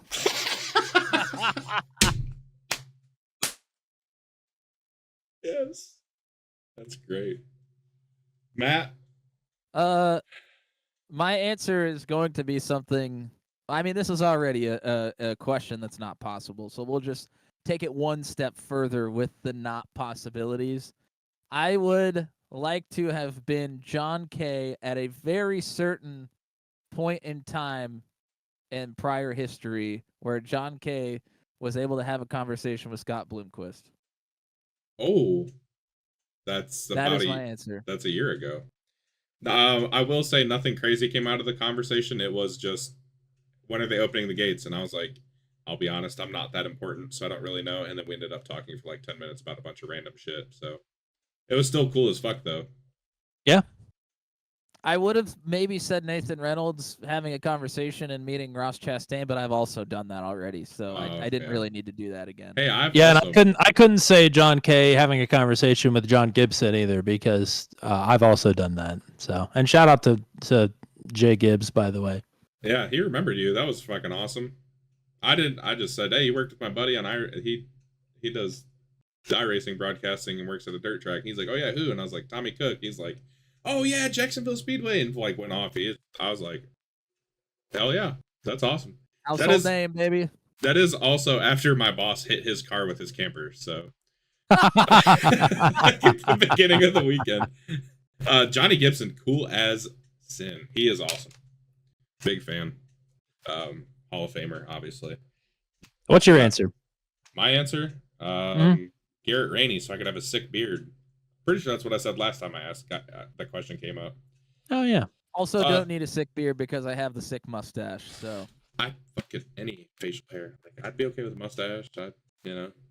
Whatever. Not to toot my own horn, but I've been rocking this thing for quite some time. I was rocking this. It's in his genes, brother. Way before the Miles Teller Top Gun bullshit happened. I was born with a fucking mustache. What would it take to get this is my question. What would it take to get a like pre-race show where it's you guys actually talking, like kind of something like this? It has previously been discussed. I was gonna say, I think that would be something that'd be kind of neat, but also like that could add a lot to the workload too at the same time. Yeah, to be honest, I think that's why it hasn't happened, is just because we have been very busy with broadcasts throughout the weeks for the last 18 months to 2 years, and it was just something we did not want to take on and put on our plate. That's fair. I understand that. If you could put one track on the Venom schedule permanently, what track would it be? Bristol is already permanently on the schedule, by the way. Asphalt Bristol on the schedule. And so is Daytona. And Daytona. And Daytona. So you get to pick one to add to those two. I mean, it wasn't very kind to me, but I'd probably go with Auto Club. Fucking gross. I hate you. Can I be a real asshole here? When are you not? I think that's the no. Slinger. Oh, wow. No. My answer is Bristol Dirt. Suck on that one, Venom Truck Series. I was surprised. I thought Tommy was going to be the one to do it. I knew one of you would. Jacksonville Speedway. Oh God. It wouldn't take much to end up in the catch fence, but I'd end up in the catch fence every week. No, in all seriousness, just because of the races that we have had there over the years and the way that this truck, at least at the moment, is driving at this racetrack, I would say Kansas. That is Kansas a banger. Kansas has produced some really, really good races. I will say I'm very excited to get to Chicagoland, not just because it's the home track, but the trucks putting on some very interesting races there lately as well, similar to Kansas. It's that middle ground, I think, between Kansas and Las Vegas, whereas Las Vegas is a very lockdown strategy track. Kansas can get strung out as well, but I think it's got good pack racing as well. It's harder to get strung out. So Chicagoland a close second to Auto Club. I am so excited for Chicagoland. Mm-hmm. That is going to be fucking awesome. Mm-hmm. I am not very happy about the last Chicagoland race I ran and how it ended. Where was that? And learning curve. Turn 2. No. Just how it ended. I got robbed of a podium by an untimely caution. Is that what happened? Yeah. I would have finished second. I mean, you still could have. Oh, no, fuck, I couldn't have. Fucking like 30 lap old tires. That shit was not happening. Could have wrecked the whole field and ruined the championship. That could have worked too. Yeah, thanks. Did you not have a set of tires left? No, I fucking used them. I burned a set. We really fucked that. Middle. Yeah. Well, we thought that you had a set left, and we were like dumbfounded that you didn't come down and take tires, and we were just could not figure out what was happening. No, I had burnt a set. I had damage, and I didn't get it fixed. So then, the next caution, I think I came down, took tires, and got it fixed, and that's when I drove through the field. And then I took my last set of tires. So I fucked myself. Like, I fucked myself, but we thought you didn't take tires on the last stop. I think we just thought you were gonna take them to the end and then save a set is what we thought. I wish I'd have thought of that. That'd have been pretty genius. That whole race is a fugue state to me, so I don't really remember what I thought other than thank God it was over. Well, you know, a certain somebody that is notorious for bringing out yellows brought out yet another yellow and fucked me and my teammate over, so yeah. No comment. Y'all can add 4 and 5 together and you'll figure it out pretty quick if you do the math. How much are you going to miss me when I retire? Shut the fuck up. How much are you going to miss me when I retire next week? Who said that? Ryan Dye said that. Ryan Dye is not retiring next week. This is false news. We're not even going to answer that. Unfortunately, I think Ryan Dye would like to retire next week. Probably would, but he's not allowed. Brody says, if everyone in Venom pulled together to buy or rent a Legends car for one race, that's a terrible investment, by the way, which is only around $1,000 to $2,000, by the way, to go head to head with me in a race, who would you nominate to race it? What track would you choose? And what do you think the outcome would be? Well, that's an easy answer. Or you could go down the route of a dirt late model against Josh Matichek instead. We'll do both. So yeah, that's a bit of a different investment pool there between those two. Yeah, big time. You're putting 1,000 into a late model. You might get a set of tires. I think Brody was.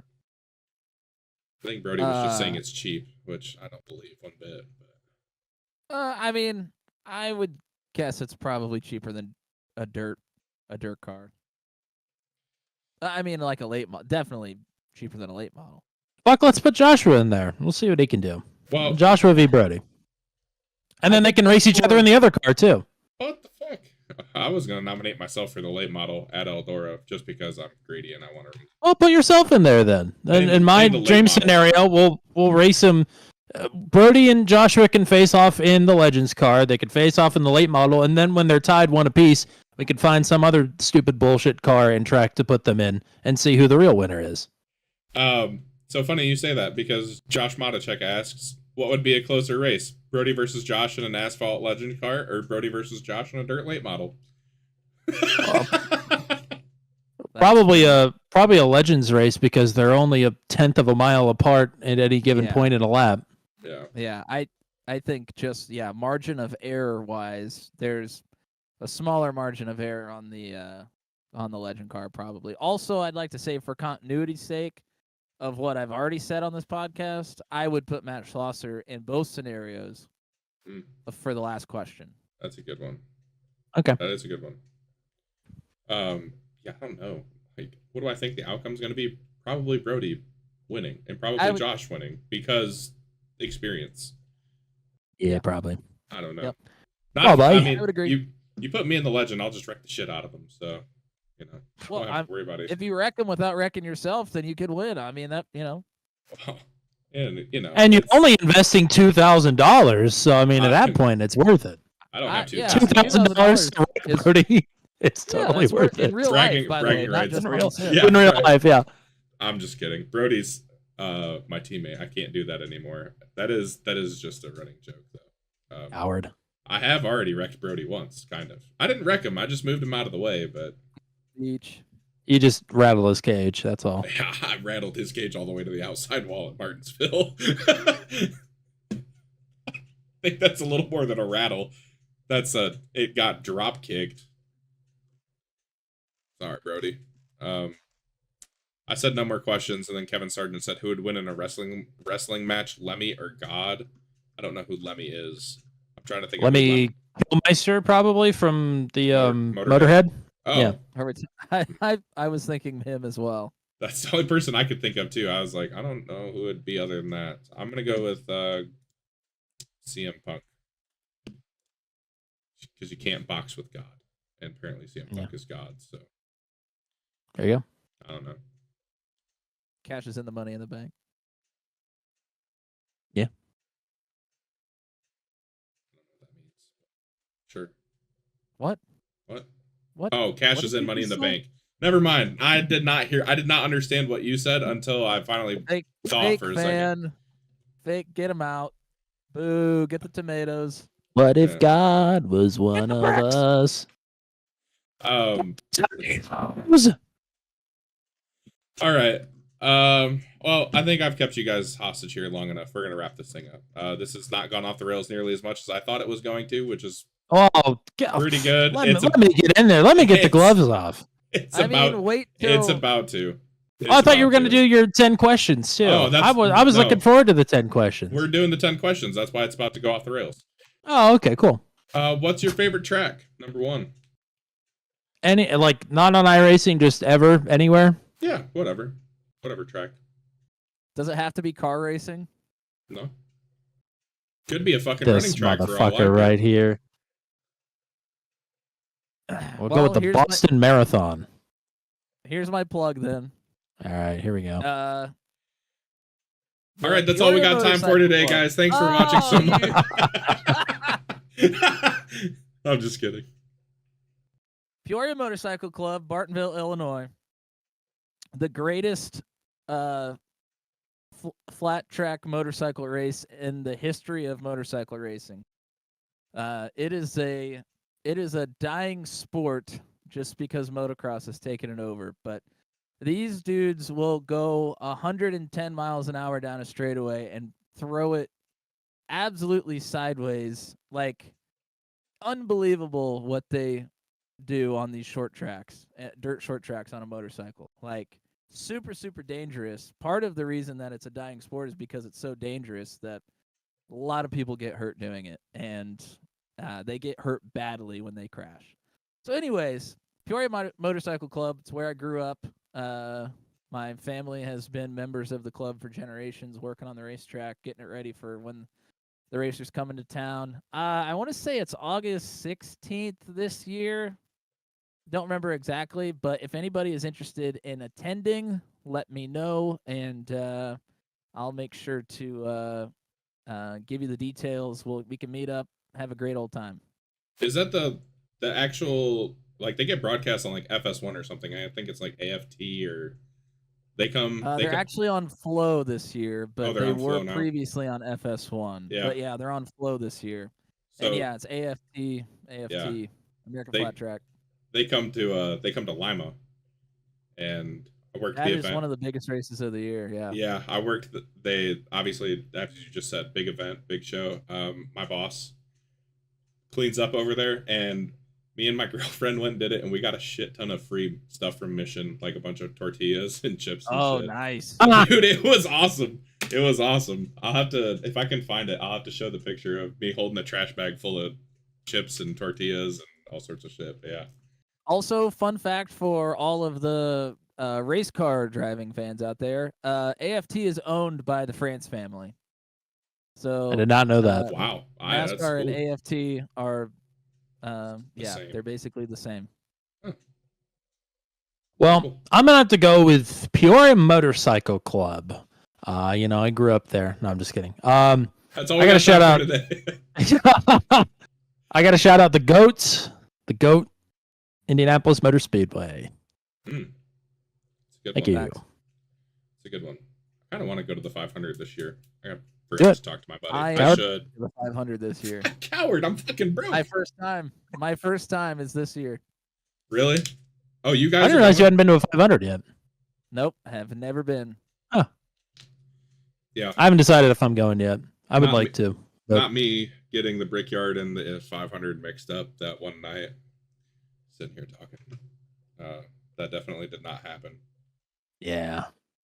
Yeah, I've talked about it with my buddy. They have, like, not season tickets, but they have tickets and they get them every year. Like, renew them, same seats every year. Yeah. Yeah. Yep.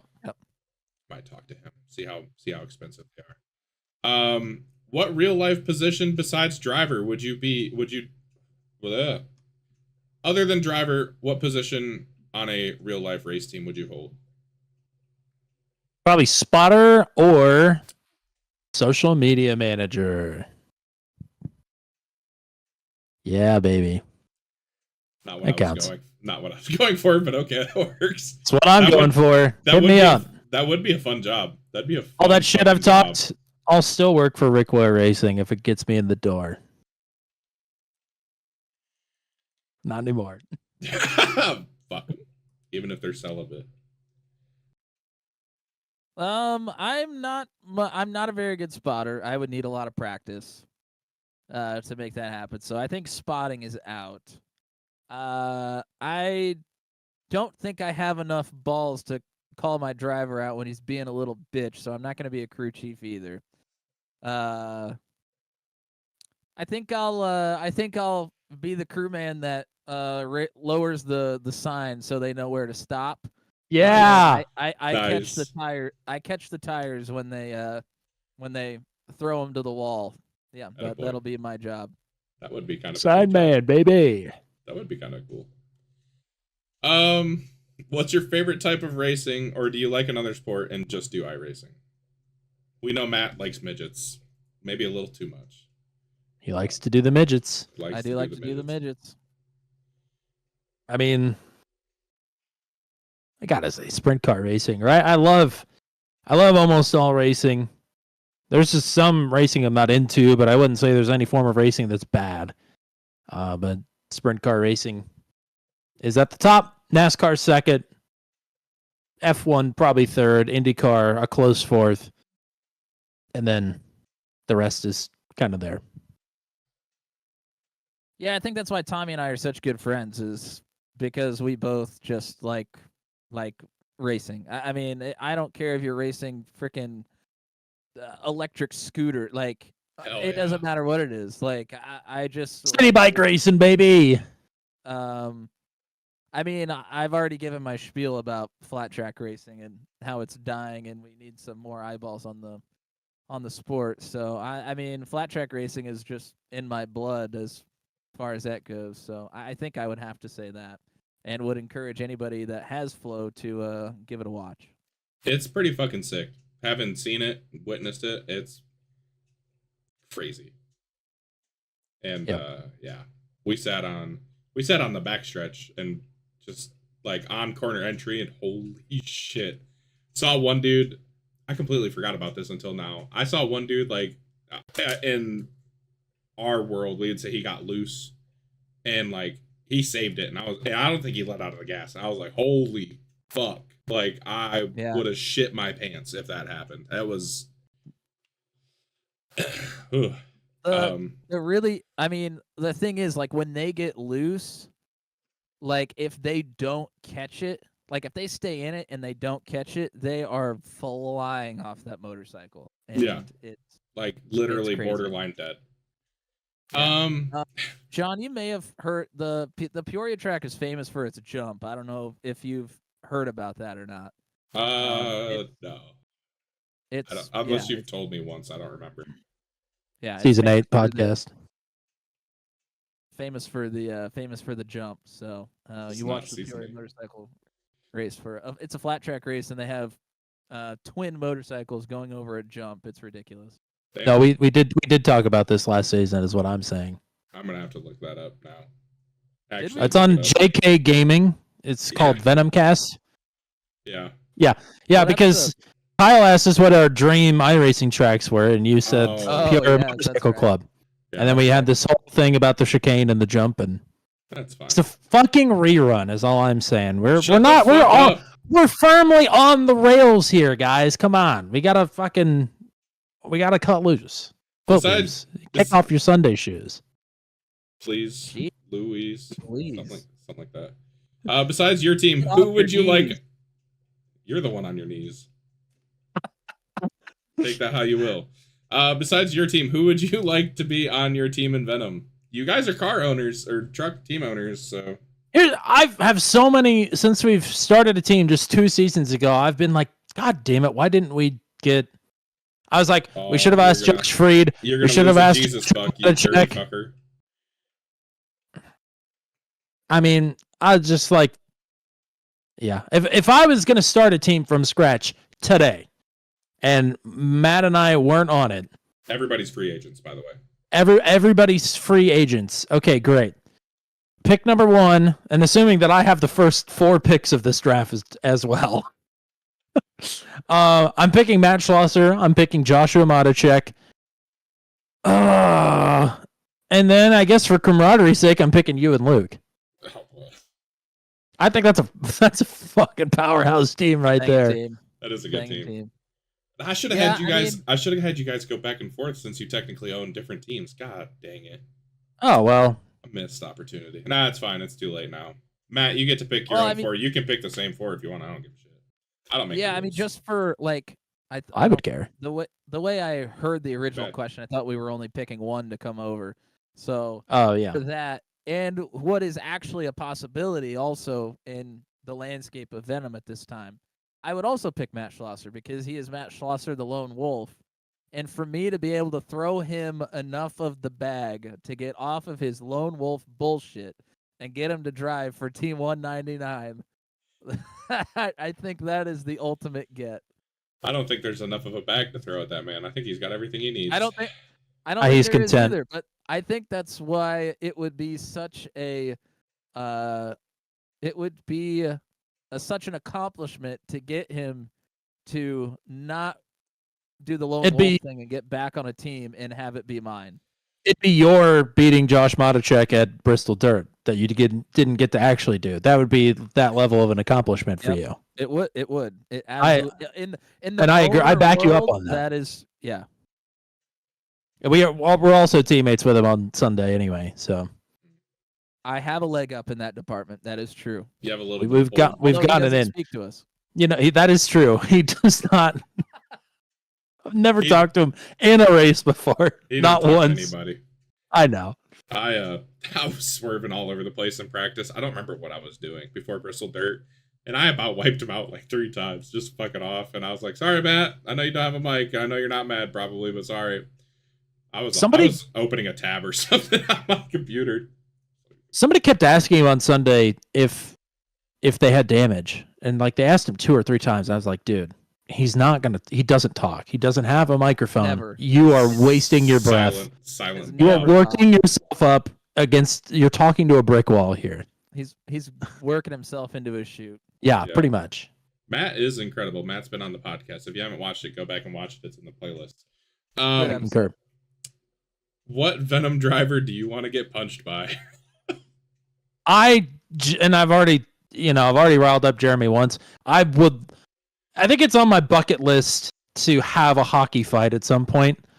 And it just like being able to like go and have a nice lunch with Jeremy, which we've done before. Shout out to Taco John's in South Jacksonville, Illinois. Going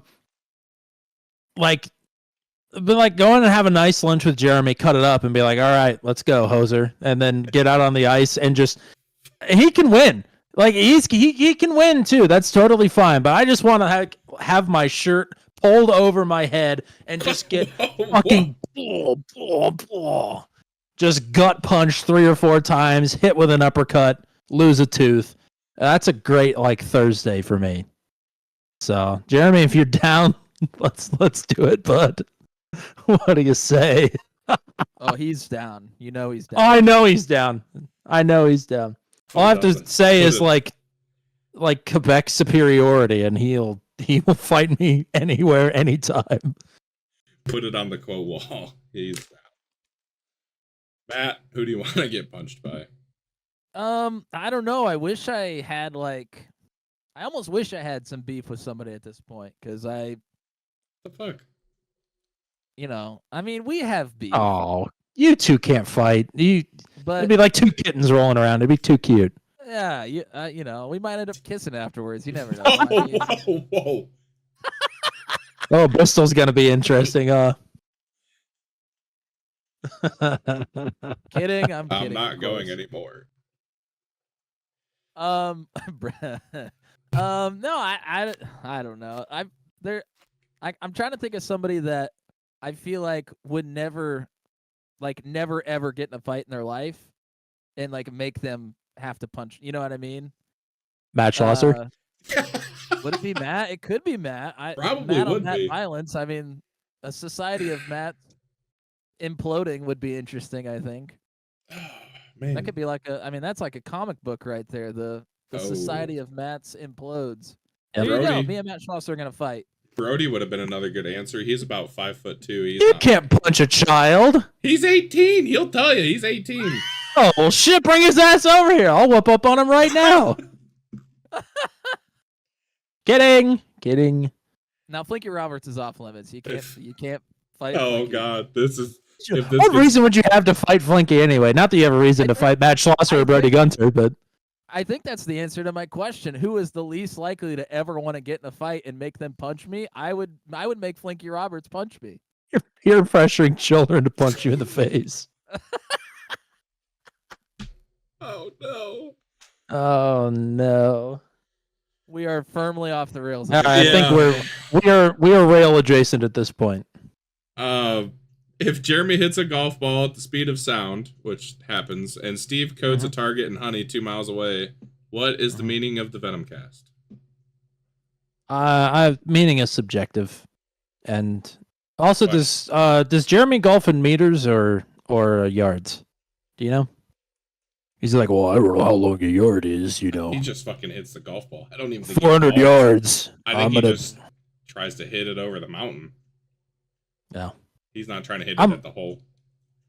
I'm looking forward to a good old Donnybrook round of golf with the fellows down at Bristol, and then we can have a long drive competition and see what's up.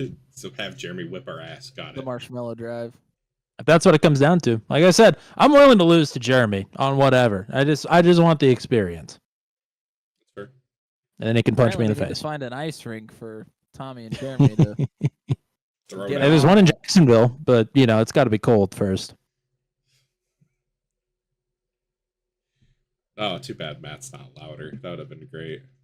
I heard it. Oh boy. What? You gonna do it again or Huh? what? Huh? No! What? What? Who is the sexiest driver in the Venom Truck series? I really liked Luke's answer. I really do. The Silver Fox. I hope that Ooh. sticks. Paul Sargent. Paul Sargent. Yeah. Yeah. I'm not going with Jeremy for this one. Sorry. Yeah, actually, if it gets him to fight me, we'll go with Jeremy. I'll go with Pascal Simard, actually. I mean, I gotta Starting go a with Hunter Canadian Leach. Civil War. Oh, Jesus yeah, no. Christ. I'm changing. We're going with Hunter Leach. I gotta go with Hunter Leach, He may not get Rookie of the Year, but he'll get Sexiest Rookie of the Year.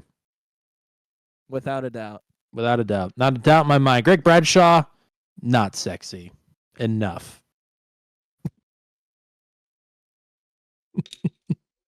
Well, we said that Terrible. the 10 questions was gonna take us there, and it certainly has. We're certainly over the finish line at this point. What would your wrestler entrance theme be? Ooh. I'll let Matt go first because I've got a story. Oh, Jesus Christ. I'm looking forward to that.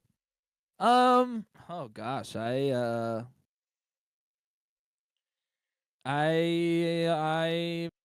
don't know. I'm struggling with this one here, to be honest. I think I don't even remember what I picked, what is- honestly. there's a I think it's a 3 Days Grace song that I'm thinking of, and I can't remember what the name of it is. Just Let's sing start a it. riot. Just sing it. No, it's is Pain? it Break? Oh, Yeah. That's a 3 Days Grace song. Yeah, I think it would be Break. And to be quite frank, I am not like the biggest fan of that type of music. I mean, I am firmly a country music fan, Country music And- singer. but I enjoy all types of music, and for whatever reason, that song just hits. And Good for wrestling entrance purposes, I think it could do very well. I have two things to say. One of them is the story, but the other one is 3 Days Frank. Thank you.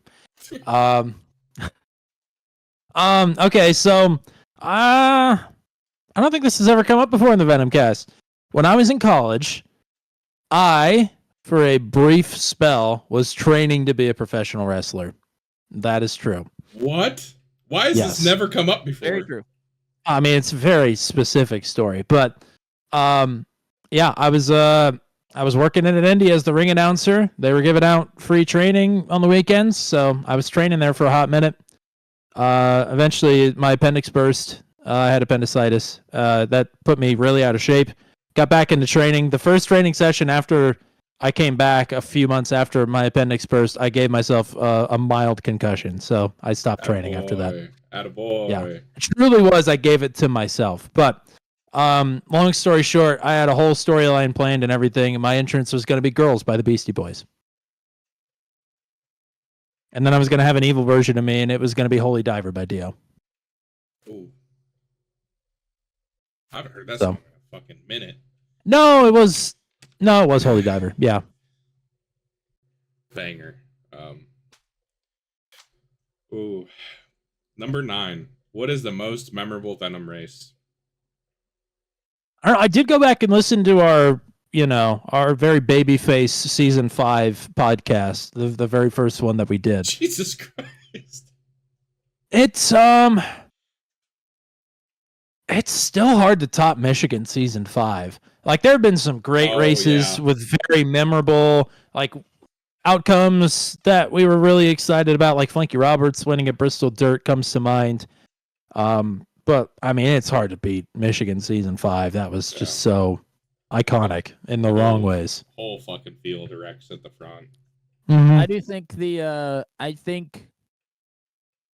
I think it's Ryan Dye's last 2 wins also come to mind. Oh yeah, Talladega for sure. Season 7. Rocket Man from this season, and then Talladega from season 7. I mean, that was might have been season 6 actually, but yeah, that's a good one too.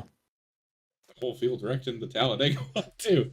Yeah, that was insane. Like literally the whole field wrecked.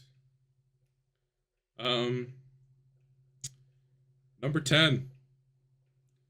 Who in Venom would you not let date your daughter? And who would you let date your daughter?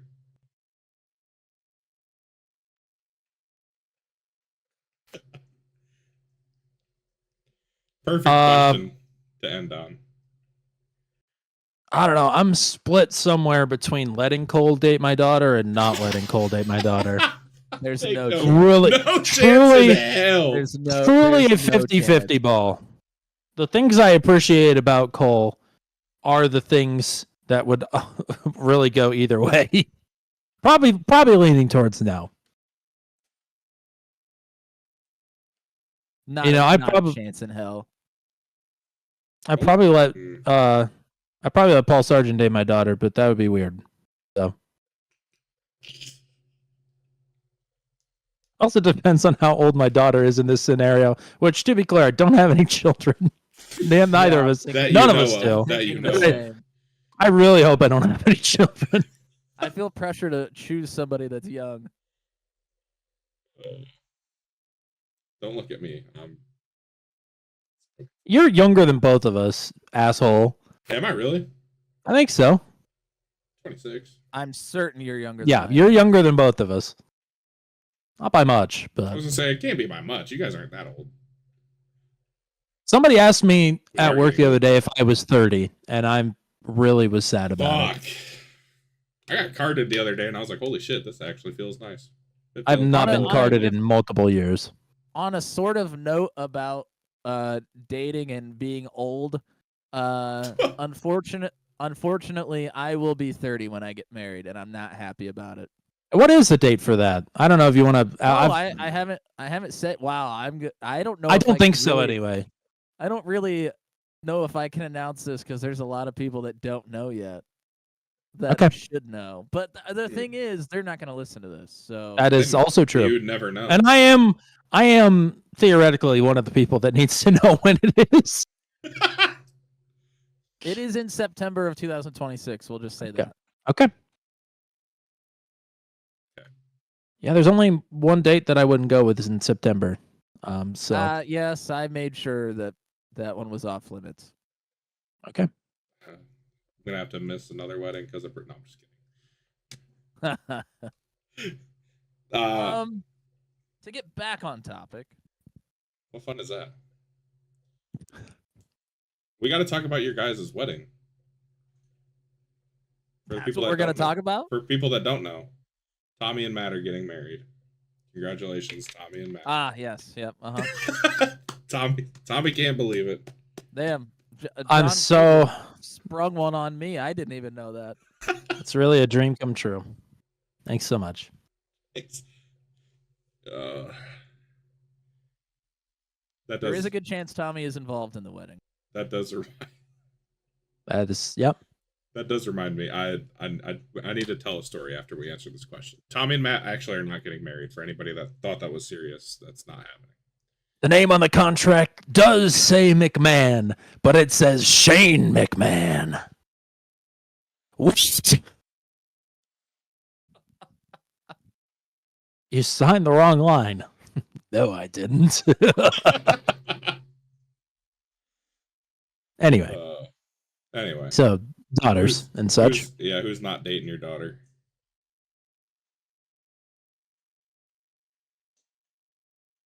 Are you talking? John K. Oh, wow. It's easy answer. Is? No. Or is it? Yeah. No, is not. Is Is not. not.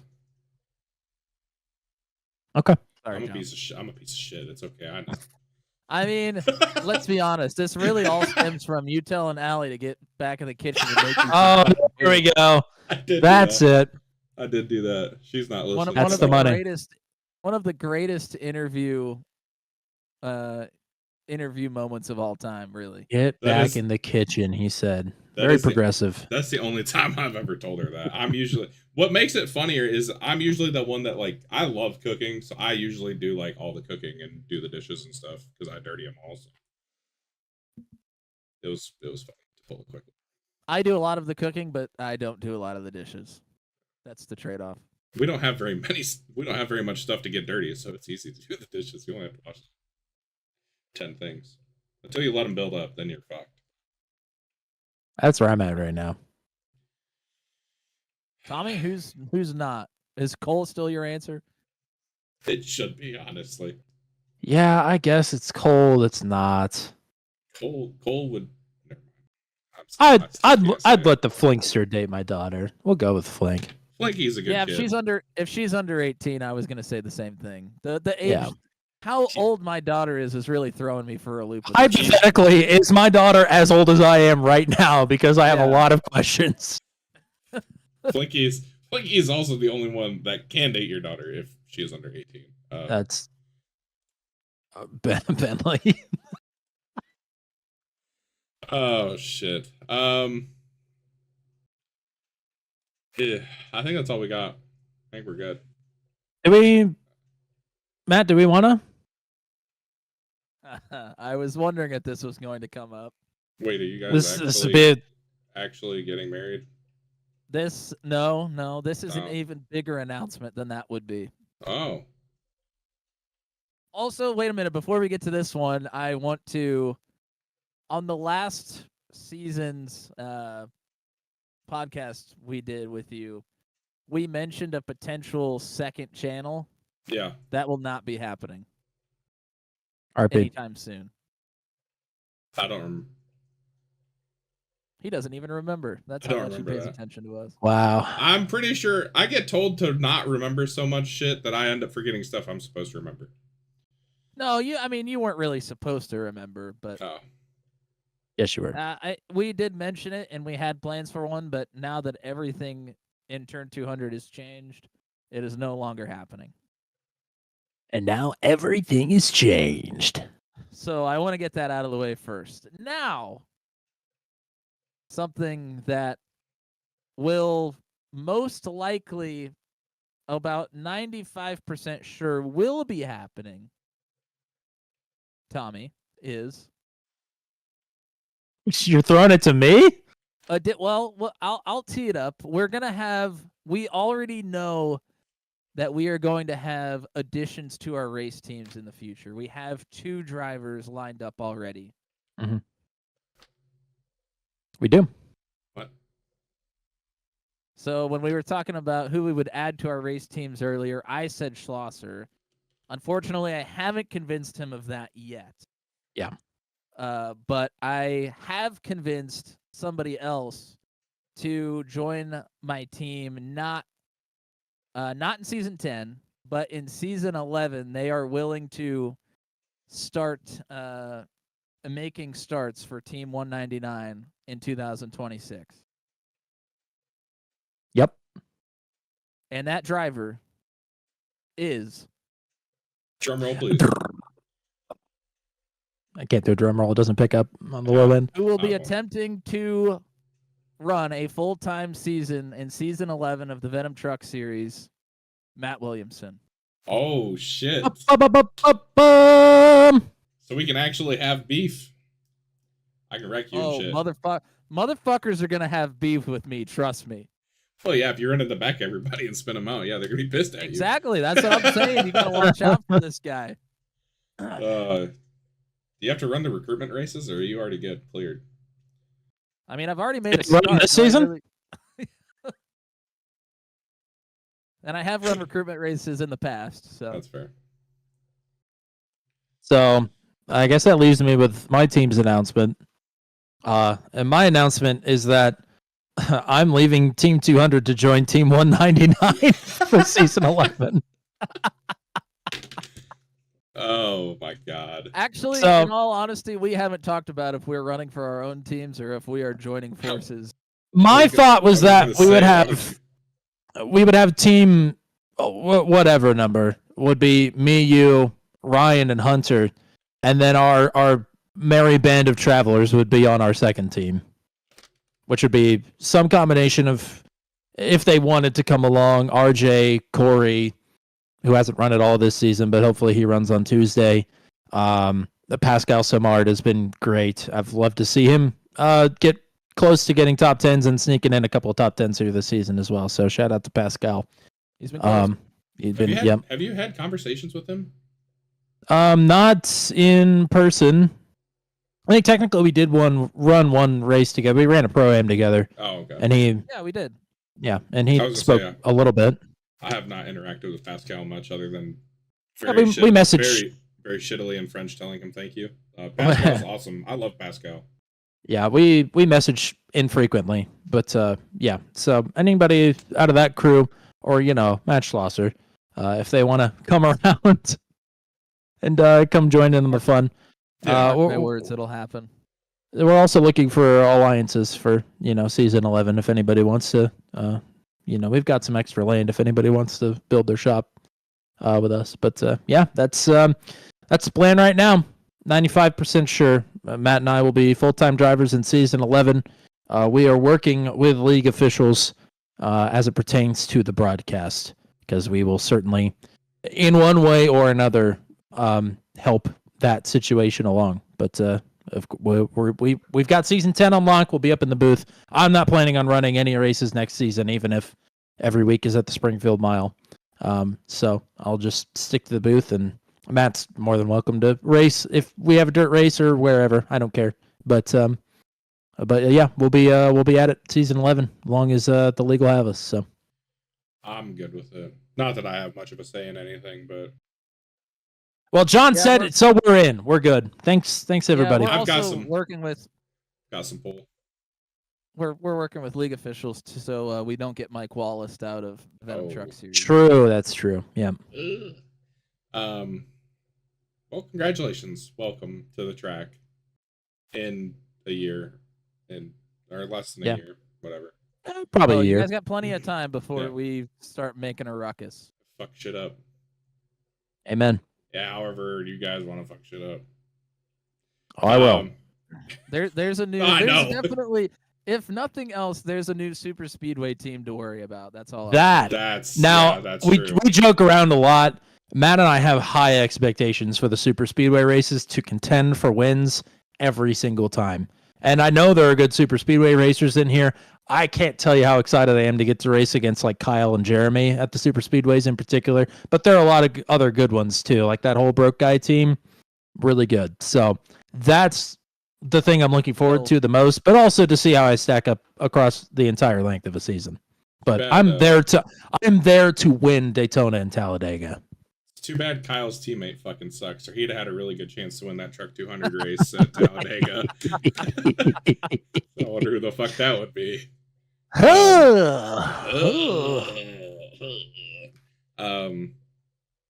Any other big announcements? Oh, you want more? Just curious. That's all I got, brother. I'm going for a smoke here in a minute. I'm on gas. Well, all right. You ain't got nothing else. I ain't got nothing else. Shout out to the sponsors of the podcast. Obviously, these two doofuses sponsor us. They'll sponsor us long after Turn 200 is not broadcasting our races anymore because I love them. Well, Matt and Tommy, but they'll still be in charge. Okay. Somebody will be doing it. They'll still be sponsoring us.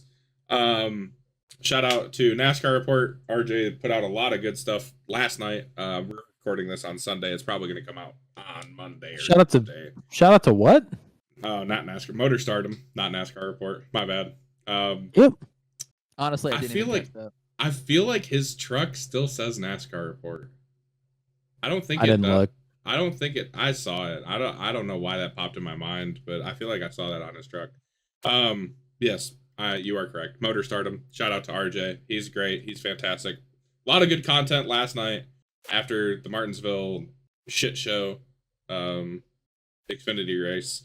That Sheldon Creed still ended up finishing second in somehow. So I will be insufferable when he wins next week at Darlington, and nobody will be able to tell me shit that he's not the GOAT. So, yeah, that's all. Thanks to you guys for sponsoring us and giving us your time today for the fourth straight season. We have the All-Star race coming up next week. It's going to be a blast. I might just watch. I might be in the booth. I might race. I don't know. Yeah, we'll see how we're feeling Tuesday. You gotta race. We've been wanting a race at Monza, right, for so long on the channel. You gotta be a part of it, please. Okay, I'll be a part of it. Since I've already made my start, I assume I'm not going to be a part of the All-Star race this season. You could be. You should. You should try. Oh, wait. You run the stream. Never mind. Fuck you. Don't run it. Tommy, you can run it instead. Well, you could do something pretty genius. You could do it. You'd still need somebody to run it, but you could do what Josh Jackson does and run the stream from outside your truck.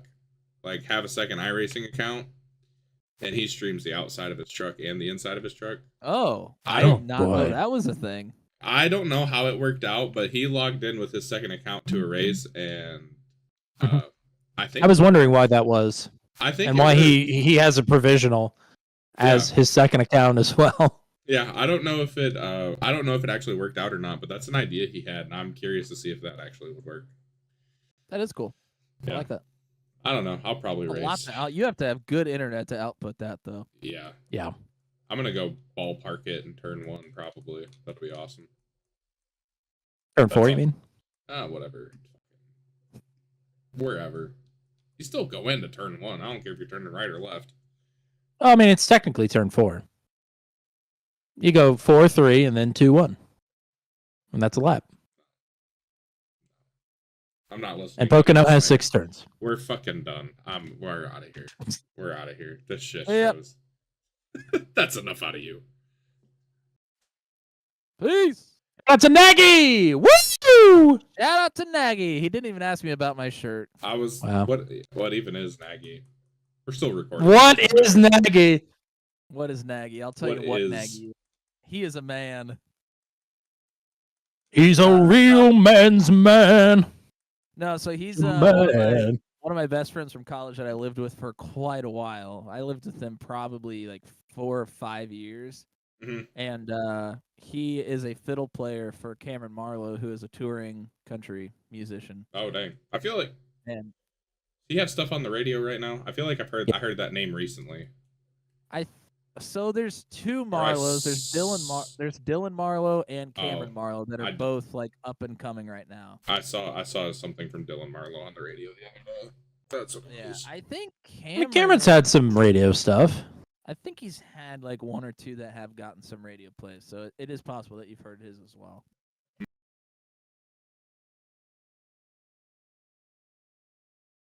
Is it just you today? Yeah. Can you hear that feedback? Yes. Yeah. Big gain. Big time. Big. Okay. Well, this is all I got then. That's fine. That's usually what I say too, so it's okay.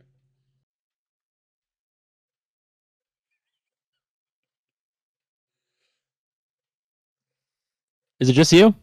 Yeah, just me. Hell yeah. What the fuck?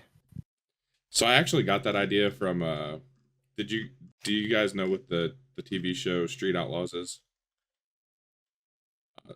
Is that the drag racing show? Yes. Yeah, I don't watch it a lot, but I've seen it. I don't watch it anymore, but that's where I got the idea from, kinda. And one of their questions was shaved or hairy. Like, that's fantastic. I prefer my cats to have hair. I really don't like the shaved ones, to be honest. Dude, those things are weird, gross. They're weird looking. They're like the Egyptian cats that are hairless. Disgusting. Those things are fucking weird, man. I made 2 passes at Bristol Dirt. Put that fucking thing in the wall. What are you laughing for? Just something about a hairless pussy that, you know.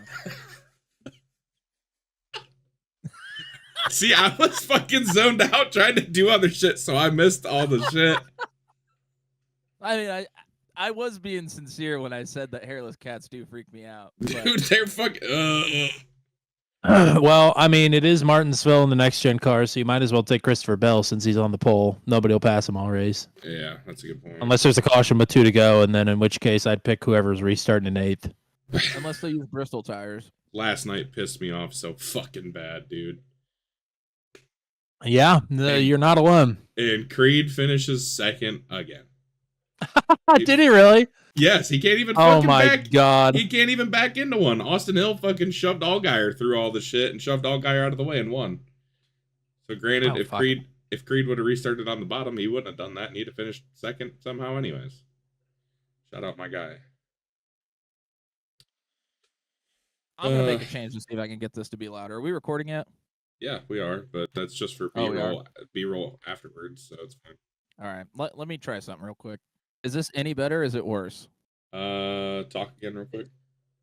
Test. 1, 2, test. That's better. It's yep. Yep, just marginally. Christ almighty. Marge Simpsonally. How did Christopher Bell get on the pole? He had the fastest time in qualifying. Thank you. No, That it's is how one does that. It's Martinsville in spring. I'm going with Alex Bowman because it's got to be a Okay. Hendrick guy. Hey, maybe if Alex Bowman wins, they don't ever have to race at Martinsville again. They'll blow it up. I gotta get a new mixer. This is pissing me off. What do you have? I have a I have an old, I shouldn't say old, it's only maybe 5 years old. I have a Behringer analog mixer that I route into a audio interface, but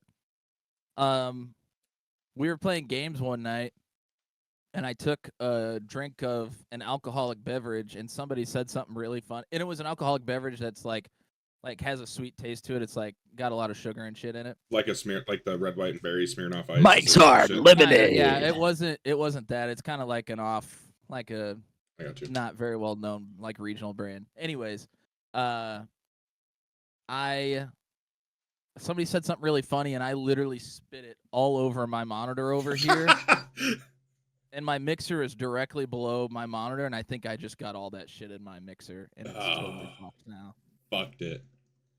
So That's I got to get a new incredible. one. That is incredible.